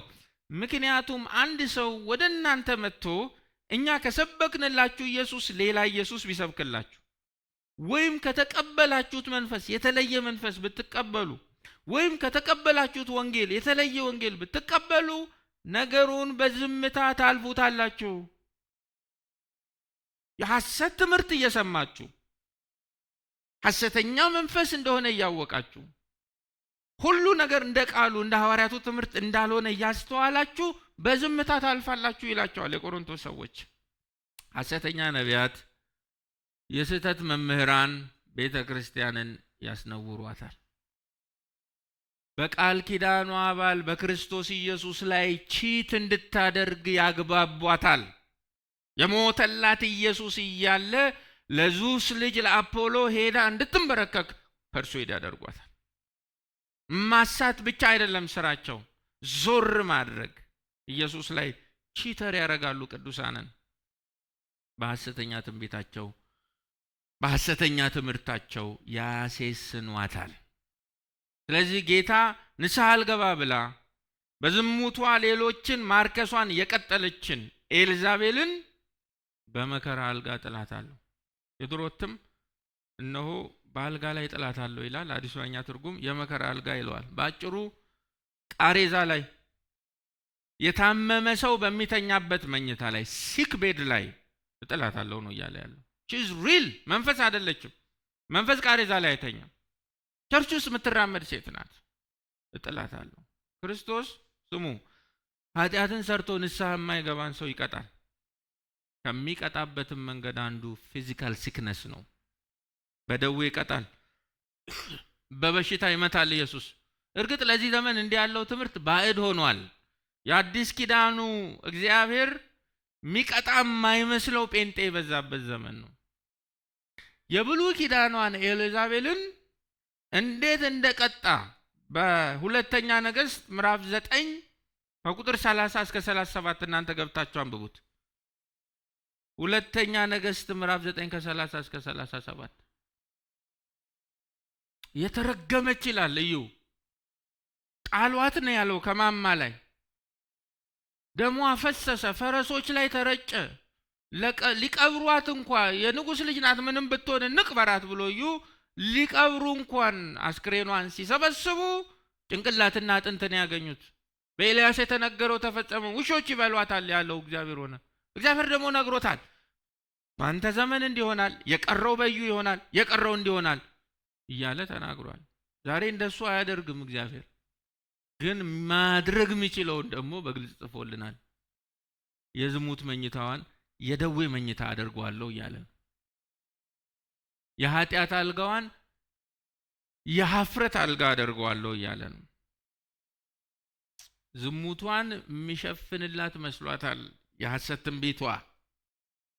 በስውር የምትሰራውን የሴሰኝነት ኑሮ መድረክ ላይ በሐሰተኛ ትንቢት የምትጋርድ ናት የቲያጥሮኗ ኤልዛቤል። እግዚአብሔር መጣ ተናገረ። ያን የዝሙት መኝታ የደዌ አልጋ አደርገዋለሁ። ብዙ ጊዜ በጌታ ቤት ሆነው እንዲህ ያለ የድፍረት ኃጢአት የሚሰሩ ሰዎችን ንስሐ አልገባ ሲሉ የሚያዋርዳቸው ያው የሰሩት ኃጢአት። የገንዘብ ኃጢአት ከሆነ ገንዘብ ያዋርዳቸዋል። የዝሙት ኃጢአት ከሆነ ዝሙት ያዋርዳቸዋል። የውሸት ኃጢአት ከሆነ ውሸት ያዋርዳቸዋል። ንስሐ ግን አማኝን ከውርደት ይጠብቀዋል፣ ከስብራት ይጠብቀዋል። ወንድሞቼ እህቶቼ፣ በግልም በጋራ እግዚአብሔር የንስሐ ሕይወትን ያብዛልን። ዘወትር በማህበራችን የንስሐ ጸሎት የምንጸልየው ለዚህ ነው። ሁላችን አምነን ስለመጣን ነው። ቆሜ ስላገለገልኩ ንስሐ ማልገባበት ጥፋት አለ ማለት አይደለም። በእግዚአብሔር ቤት ውስጥ የሚያቆየን የእግዚአብሔር ምሕረት ነው እንጂ ንጽህናችን አይደለም። ይቅርታው ነው እንጂ ማንነታችን አይደለም። ከዚህ በግልም በጋራም እንደ ባሪያው እንደ ዳዊት በሂሶጵ እርጨኝ ማለትን እግዚአብሔር ያብዛልን። አንተ እውነትን ከሰው ልብ ትሻለህ፣ እንበረከካለሁ፣ ይቅር በለኝ፣ ማረኝ፣ እንደ ምሕረትህ ብዛት እንደ ቸርነትህ ብዛት እግዚአብሔር ሆይ መተላለፌን ደምስስ። I admit and I know I'm sinful፣ ግን ይቅር በለኝ። እሱን ልምድ ጌታ ይስጠን። እምቢ አለች። ንስሐ አልገባ ካሉት ጋር ኢየሱስ ኮኔክሽኑ ሰይፍ የሞላበት ነው። በደዌ እመታታለሁ አለ። አንድ እሷን ቁጥር 22 ከእርሷም ጋር የሚያመነዝሩትን ከመንገዷ ንስሐ ካልገቡ ብርቱ ስቃይ ያመጣባቸዋል። አሁን ሁለተኛውን ግሩፕ ኢየሱስ አድሬስ እያደረገ እነዚህ ከእርሷም ጋር የሚያመነዝሩት ሚላቸው ጆሮአችሁን ፈልጋለሁ፣ ባለማወቅ የሳቱ ሰዎች አይደሉም። ከእርሷ ጋራ ኮንሽስሊ ኢንቴንሽናሊ ዴሊብሬትሊ የሚተባበሩ ሰዎች ናቸው። ምክንያቱም ከእርሷም ጋር ነው የሚለው ቃሉ የሚያመነዝሩትን። ይሄ ምንዝርና ስጋዊ ምንዝርና ብቻ አይደለም፣ መንፈሳዊ ምንዝርናም ነው። ሄዳችሁ ሆሴን አንብቡ። እግዚአብሔር እስራኤል እርሱ ላይ ቺት እንዳደረገች ያው ምስክርነት አድርጎ ሊያቆመው ሂድና ፕሮስቲቲዩት አግባ አለው። እንጨትና ድንጋይ ስር ታመነዝራለች ይላል። ከእንጨት የተሰራ ጣዖት፣ ከድንጋይ የተሰራ ጣዖት ስር ታመነዝራለች። እግዚአብሔር ለእርሱ ጀርባ ስንሰጥ ቃል ኪዳን ብሬከር አድርጎ ነው የሚቆጥረን። ይሄ ምንዝርና ነው የሚለው፣ ይጸየፈዋል። ከርኩሰት ኃጢአት ጋር መስሎ ነው የሚተረትርልን። ታሪኩን እንዲህ ነው ሆሴ ካነበባችሁት።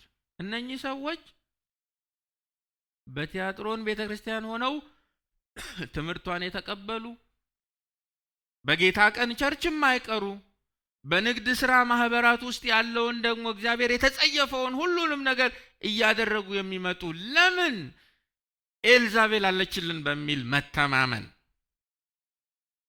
ተቀደሱ አትላቸውም፣ ንስሐ ግቡ አትላቸውም፣ ራሳችሁን እዩ አትላቸውም። ሁል ጊዜ ባክነው ይመጣሉ።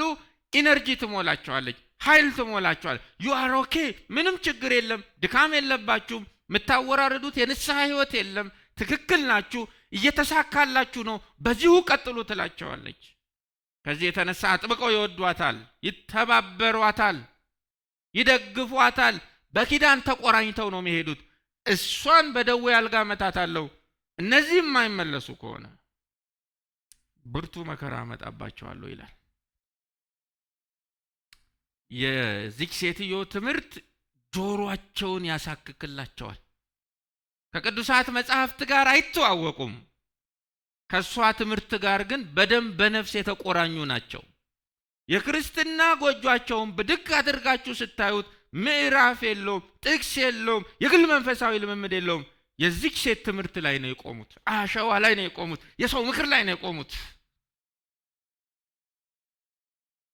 እሷ እነሱ ውስጥ እነሱም እሷ ውስጥ ተደባብቀው እየኖሩ ባለ ሰዓት ኢየሱስ መጣ። እነሱ ውስጥ ተወሽቃለች። ቸርች ውስጥ ማንም አይናገራትም። ማንም ትምህርቷ ላይ ሐሳብ መስጠት አይችልም። ተደብቃባቸዋለች። ኮሚኒቲ አላት፣ ልጆች አሏት። እነሱንም ማንም መጥቶ አይናገርም። አረ ወንድሜ ተው እንዲህ አይደለም ክርስትና ብሎ የሚናገራቸው ሰው የለም። በሸክላ ስራ ውስጥ፣ በሐር ንግድ ውስጥ፣ በነሐስ ንግድ ውስጥ ያሉትን ቅዱሳን ነጋዴዎችን ማንም ተስተካከሉ ብሎ መናገር አይችልም። በእሷ ውስጥ ተደብቀዋል። ተመጋግበው ይኖራሉ። በዚህ ሁሉ ውስጥ ግን እግዚአብሔር የራሱ ቅሬታዎች አሉት። ክብር ለስሙ ይሁን። ስለዚህ እሷም የሚተባበሩ እነዚህ ሰዎች ምናልባት በእኔ ምልከታ ሐሰተኛ ነብይና ሐሰተኛ አስተማሪን ለማሳደድ የወጡ ደካማ አማኞች ሳይሆኑ አይቀሩ። ሐሰተኛ ነብይ፣ ሐሰተኛ መምህራንን በእጅ በግር ለመፈለግ የወጡ በመንፈሳዊ ነገር እየሰለሉ ደካማ አማኞች ሳይሆኑ አይቀርም። ለዛ ነው የንስሐ ዕድል የሚሰጣቸው። ተመለሱ ይላቸዋል ክርስቶስ። ለሐሰተኛዋ ነብይት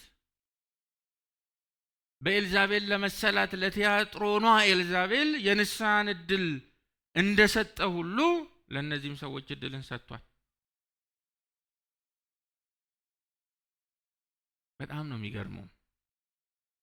የተባበሯት እነዚህ የቤተ ክርስቲያን ሰዎች ተጸጽተው ንስሐ ቢገቡ ሊቀበላቸው እጁን ዘርግቶ ይህን ዕድል ሰጣቸው። ዛሬም በእኛ ምድር ብዙ የሐሰተኛ ነብይ የሐሰተኛ አስተማሪ ተከታያል። ህሊናው እየወቀሰው መንፈሱ እየመሰከረለት ዝርፊያ እንደሆነ እያወቀ ጤናማ መንፈስ እንዳልሆነ እየገባው ነገር ግን ደግሞ የራሱም ድካም ስላለበት ሁለቱም ደካሞች ስለሆኑ ተቻችሎ መኖርን የመረጡ እየማቀቁ ያሉ ብዙዎች አሉ። ወድቀው በፊቱ ንስሐ ከገቡ ሊያመጣባቸው ካሰበው ብርቱ ስቃይ በይቅርታ ያድናቸዋል። ይሄ ትልቅ ዋስትና ነው ወንድሞቼ እህቶቼ። አቅቶን ሰው ብለን በሄድንበት በዚያ ጠፍተዋል ብሎ የማይተወን ለባዘንን ለኛ ለጠፋን ለኛ ሌሎቹን ጉረኖ ውስጥ ዘግቶ ፍለጋ የሚወጣ የነፍሳችን እረኛና ጠባቂ ያለን ክብር ለስሙ ይሁን።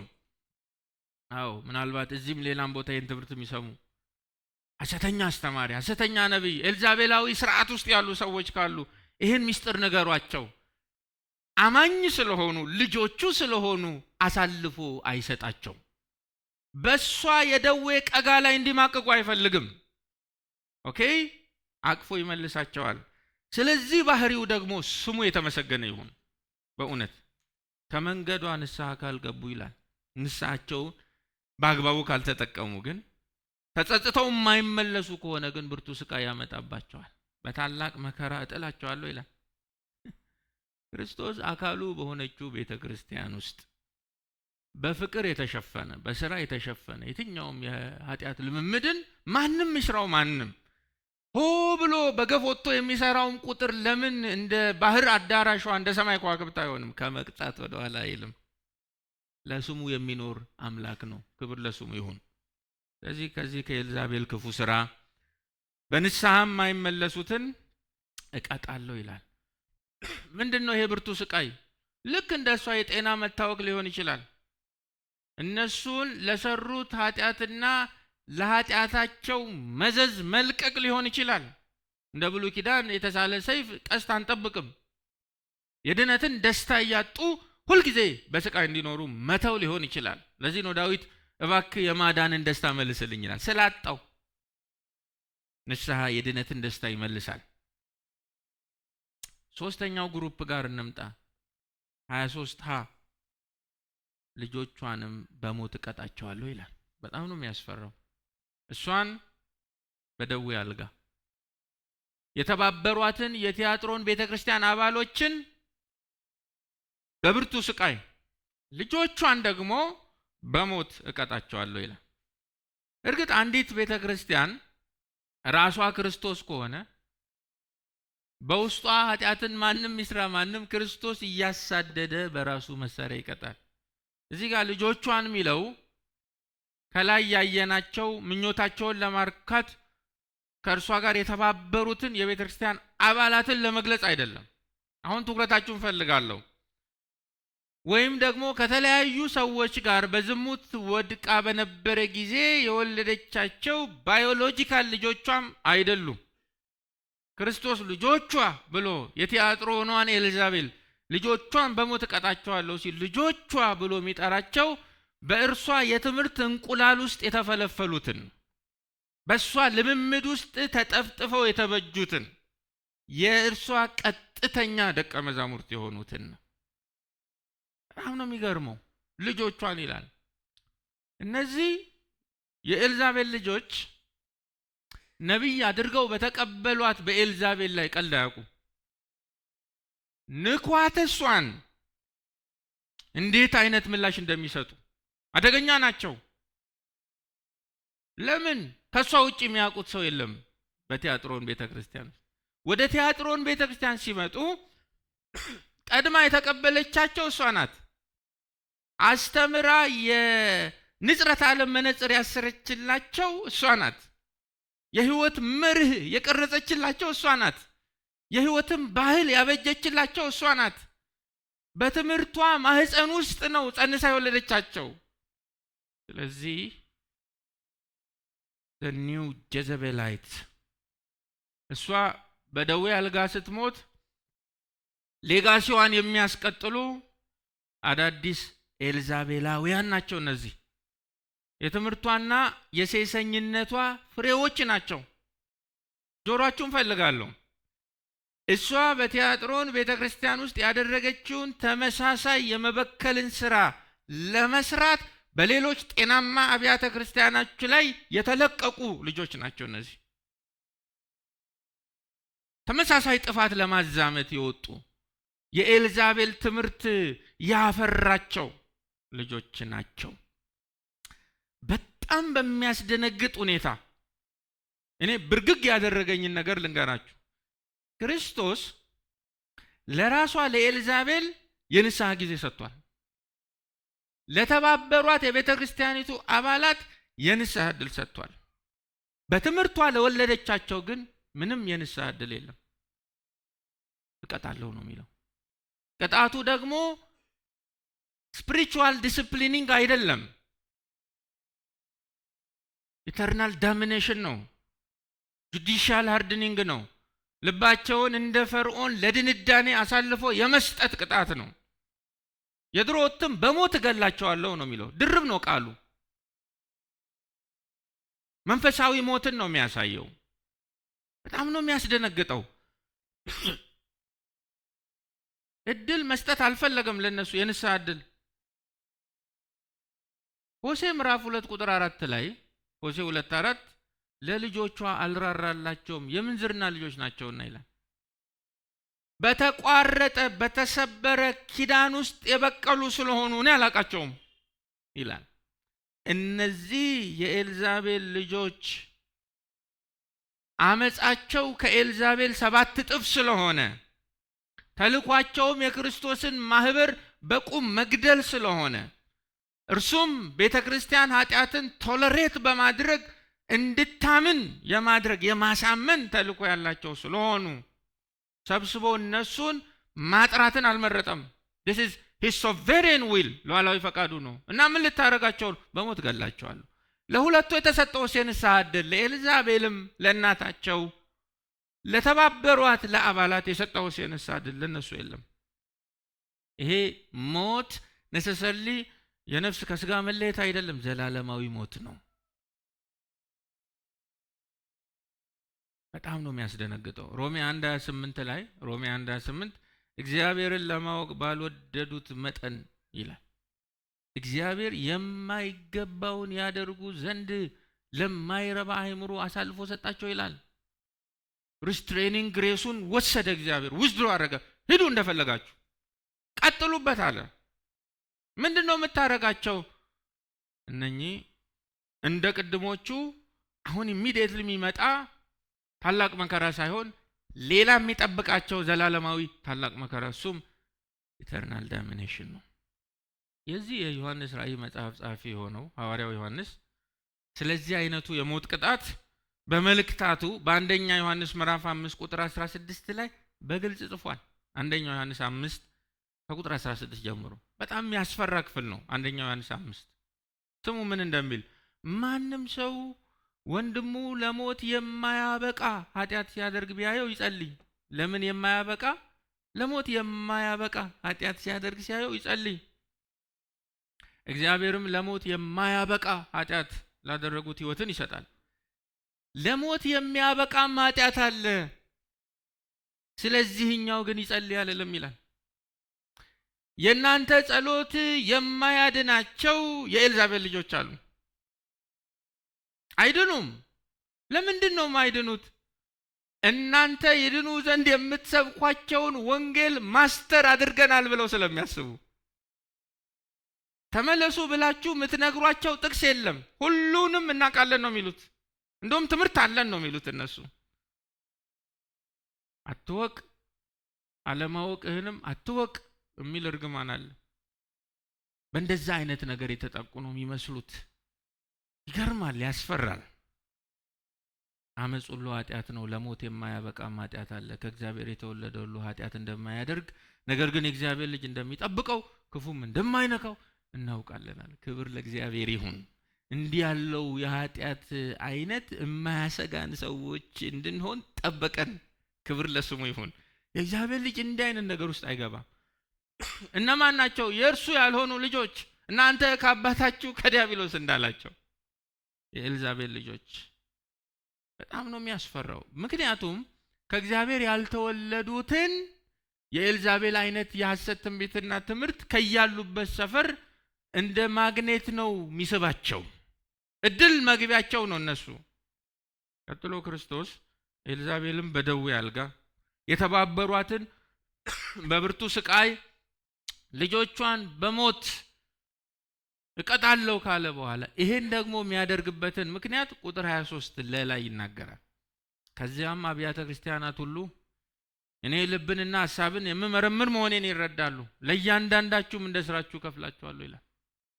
በጣም ነው የሚገርመው። ክርስቶስ እንዲህ ያለውን ቅጣት በቲያጥሮን ቤተክርስቲያን ላይ ያመጣው የተቀሩት 6ቱ ለኔ ብለው እንዲሰሙለት ነው። ኤፌሶን፣ ሰምሬነስ፣ ሰርዴስ፣ ሎዶቅያ፣ ፊላደልፊያ፣ ጴርጋሞን each and every one of you እናንተም ቸል ምትሉ ከሆነ this is what is going to happen እቀጣለሁ ነው እያለ ያለው። መማሪያ ላደርግ ነው። በዚያን ዘመን ለነበሩት ቤተክርስቲያናት ብቻ ደግሞ አይደለም፣ በዚህ ዘመን ላለነውም ሎካል ቸርችስ ይሄ የማንቂያ ደውል ይሁንልን ወንድሞቼ እህቶች። እግዚአብሔር ያንቃን በዚህ ውስጥ። አንደኛ ጢሞቴዎስ ምዕራፍ 5 ቁጥር 20 አንደኛ ጢሞቴዎስ ምዕራፍ 5 ቁጥር 20 ሌሎች አይተው እንዲጠነቀቁ ኃጢአት የሚሰሩትን በጉባኤ ፊት ገስጻቸው ይላል። ጉባኤያዊ ኃጢአት ሲሆን ማለት ሌሎች እንዲህ ነገር እንደማይፈቀድ ትምህርት ይወስዱ ዘንድ በጉባኤ ገስጻቸው። የቲያጥሮን ቤተክርስቲያን ኤልዛቤልም በጉባኤ የሰራችውን ስካንደለስ የሆነውን ኃጢአት በጉባኤ መቅጣት ሲገባው ባላየ ሲያልፍ እሱ ደግሞ በአደባባይ ቀጣለሁ ብሎ መጣ። ትምህርት እንድንወስድ ጌታ ይርዳን። ምንድነው ጌታ በዚህ ዘመን ያለን አብያተ ክርስቲያናት በቲያጥሮን ቤተክርስቲያን ላይ ከወሰደው የሥነ ሥርዓት እርምጃ ትምህርት አድርገን እንድንወስድለት የሚፈልገው ነገር? አንደኛ ኩላሊትንና ልብን የሚመረምር አምላክ እንደሆነ እንድናውቅ ይፈልጋል። ምናታልለው ኢየሱስ የለም። ፍቅርን ከቨራፕ አድርገን አይኑ እንዳያይ ምንጋርደው ኃጢአት የለውም ኢየሱስ። ሁለተኛ ለእያንዳንዳችን እንደ ስራችን እንደሚከፍለን ትምህርት እንድንወስድለት ይፈልጋል። these are the two lessons ኢየሱስ እየሰጠ ያለው። ልብን፣ ኩላሊትን፣ አእምሮን፣ ስሜትን፣ ኢንቴንሽንን፣ ሞቲቬሽንን፣ ነገሮችን የምታደርጉበትን የተደበቀ የትኛውን ነገር በቆዳ በስጋ ባጥንት የተሰወረውን አውቀዋለሁ። አንዱ ትምህርት እሱ ነው። ሁለተኛ ደግሞ እከፍላለሁ። ኤልዛቤልን በደዌ አልጋ እንደከፈልኩ፣ የተባበሯትን በብርቱ መከራ እንደከፈልኩ፣ ልጆቿን በሞት እንደከፈልኩ፣ በተመሳሳይ መንገድ በክብርት ቤተ ክርስቲያን ውስጥ በኃጢአት ጸንተው የሚኖሩ ሰዎች ካሉ ሪፔንት የማያደርጉ ከሆነ I will pay them እያለ ነው። ከፍላለሁ። በጣም ነው የሚገርመው ኢየሱስ። የቲያጥሮን ቤተ ክርስቲያን ውስጥ ያለችው ኤልዛቤል ምናልባት የቤተ ክርስቲያን ሽማግሌዎችን እና ጉባኤውን ሸውዳ ሊሆን ይችላል። ክርስቶስን ግን ማንም ሊያታልለው አይችልም። የተባበሯትም ሸውደው ሊሆን ይችላል። ጌታን ማንም አያታልለውም። በጣም የሚገርመው እየጨረስኩ ነው፣ የመጨረሻዎቹ ላይ ብዙ አልቆይም። ከቁጥር 21 እስከ 23 በኤልዛቤል በተባበሯት አባላትና በልጆቿ ላይ ሊያመጣ ያሰበውን የሥነ ሥርዓት እርምጃ ካሳወቀ በኋላ ከቁጥር 24 እስከ 25 ደግሞ ሙሉ በሙሉ ትኩረቱን በኤልዛቤል መንገድ አንሄድም ብለው ወደ ጨከኑቱ ወደ ቅሬታዎቹ ያዞረ። ትምህርቷን ላልተከተላችሁና ይላል። ክብር ለኢየሱስ ይሁን። ቁጥር 24 የሰይጣንም ጥልቅ ሚስጥር ነው የሚባለውን ላልተቀበላችሁ በቲያጥሮን ለቀራችሁት ለእናንተ ግን ይህን እላለሁ፣ በእናንተ ላይ ተጨማሪ ሸክም አልጭንባችሁም ይላል። እነዚህን ሰዎች በሶስት ቃል ይገልጻቸዋል። ላልተከተላችሁ፣ ላልተቀበላችሁ፣ ለቀራችሁ ይላቸዋል። በጣም ነው የሚገርመው። አይኖቹ ሁሉን ያያሉ። የሰይጣን ጥልቅ ሚስጥር ነው የሚባለውን ሚል ቃል አለ። እሱን ላልተቀበላችሁ የድሮትም ትኩረታችሁን ፈልጋለሁ። የሰይጣን ጥልቅ ነገር ነው እነርሱ እንደሚሉት ነው የሚለው። ኤልዛቤል ተባባሪዎቿና ልጆቿ በጣም ቸርች ውስጥ ፖፑላር ያደረጉት አንድ ዶክትሪን አለ፣ የሰይጣን ጥልቅ ሚስጥር የሚል። በጣም ነው የሚገርመው። ዲፕ ሴክሬት ሂድን ዊዝደም ዘ ኪ ኦፍ ዘ ስፒሪት ሪልም።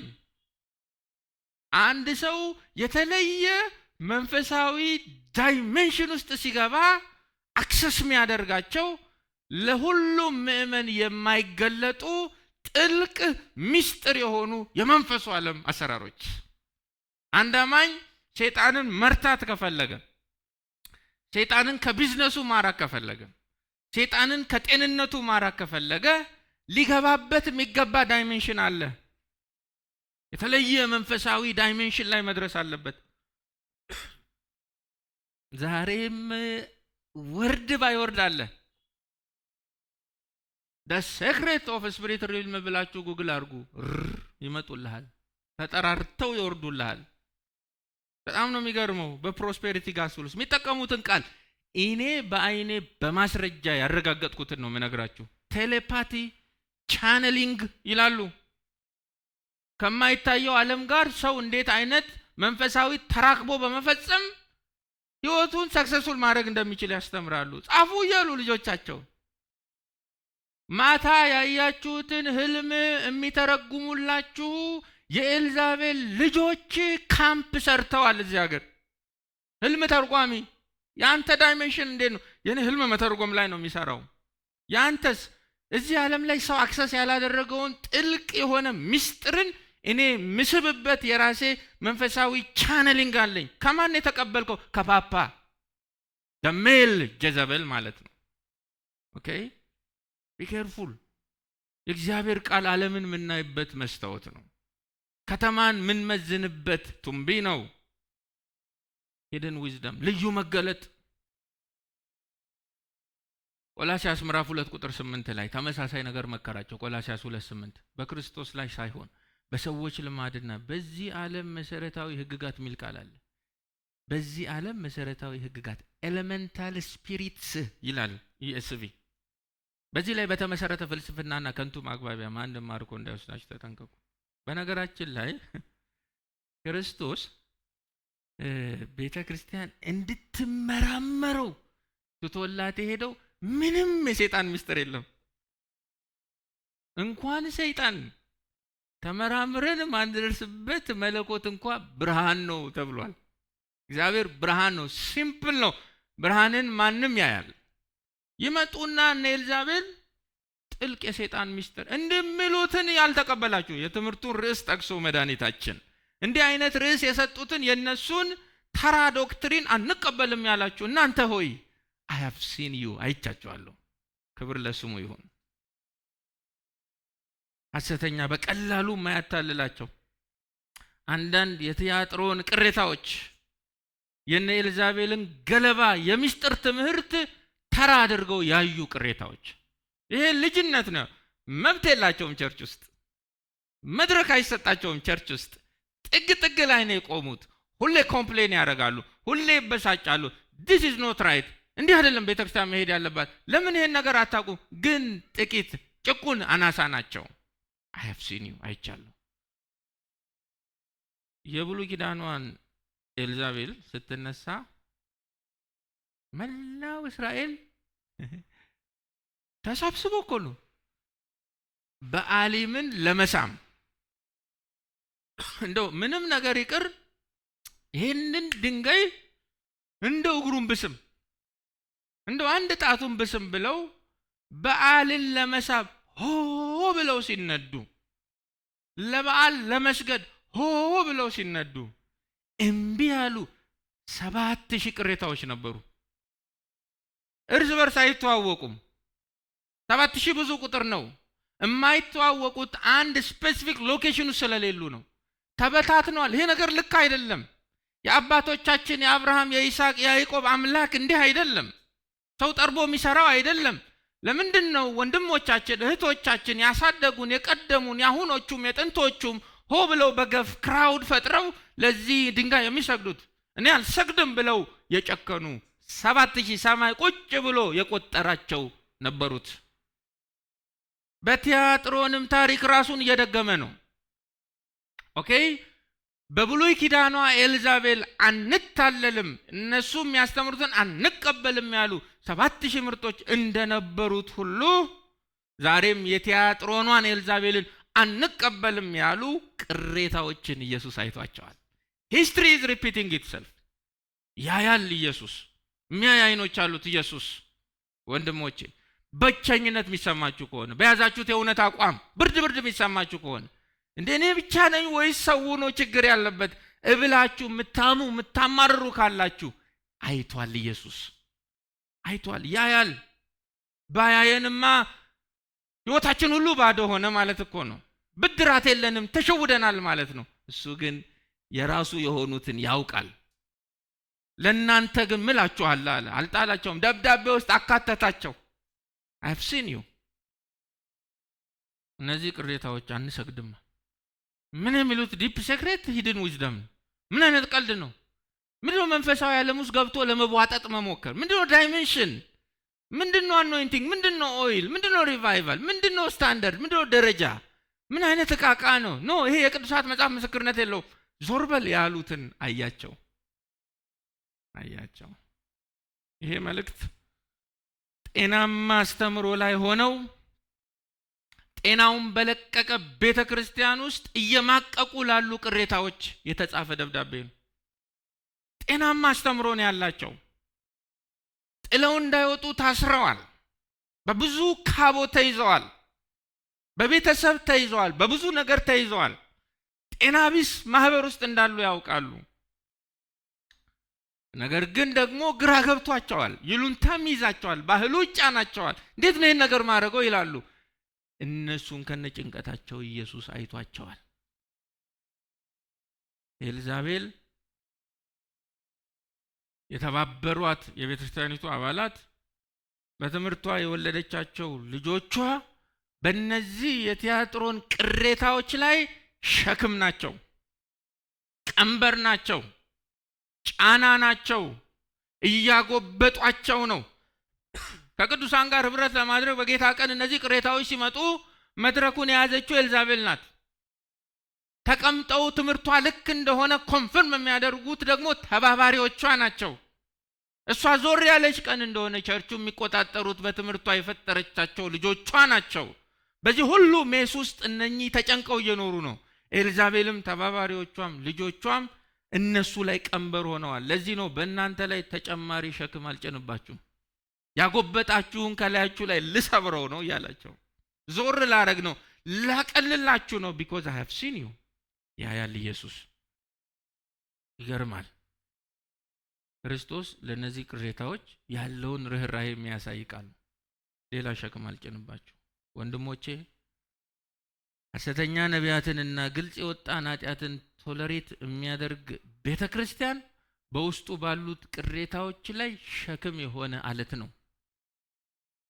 ለመድረኩ የማይጠነቀቅ ብዙ ሰዎች ልጠራላችሁ ይችላሉ። ሁሌ እሑድ በሄዱ ቁጥር የሚያጉረመርሙ ምንድነው እዚህ ቸርች ደግሞ በዛ እኮ የሚሉ፣ ለምንድነው እንደሚቀለደው የሚሉ፣ ለምንድነው ለመድረኩ የማይጠነቀቁት የሚሉ፣ ለምንድነው እንደሚዘመረው የምን ጭፈራ ነው እኔ ደስ አላለኝም እያሉ እያተመተሙ ከአቅማቸው በላይ ሲሆን ብሶታቸውን እያፈረጡ እና ለምን ዞር አትልም? እንዴት ነው ዞር ምለው? በመሄድ ደግሞ መጥፎ ምሳሌ መሆን አልፈልግም። ታዲያ ምን ልታረግ ነው? እታገላለሁ የሚሉ እግዚአብሔር ይርዳቸው፣ እግዚአብሔር ያግዛቸው። እንዲህ ላሉቱ ነው መጽሐፉ የተጻፈው። ደብዳቤው የሚጠቁመው እነሱን ነው። እያማረሩ ያሉ ለምንድነው ቸርች ማትሄደው? በቃ ሰለቸኝ፣ በቃ ደስ እያለኝ አይደለም፣ እያዘንኩ ነው በሚሆነው ነገር። ነፍሴ ሪስፖንድ አታረግም፣ ኮኔክሽን የለኝም ከሚሰማው ነገር።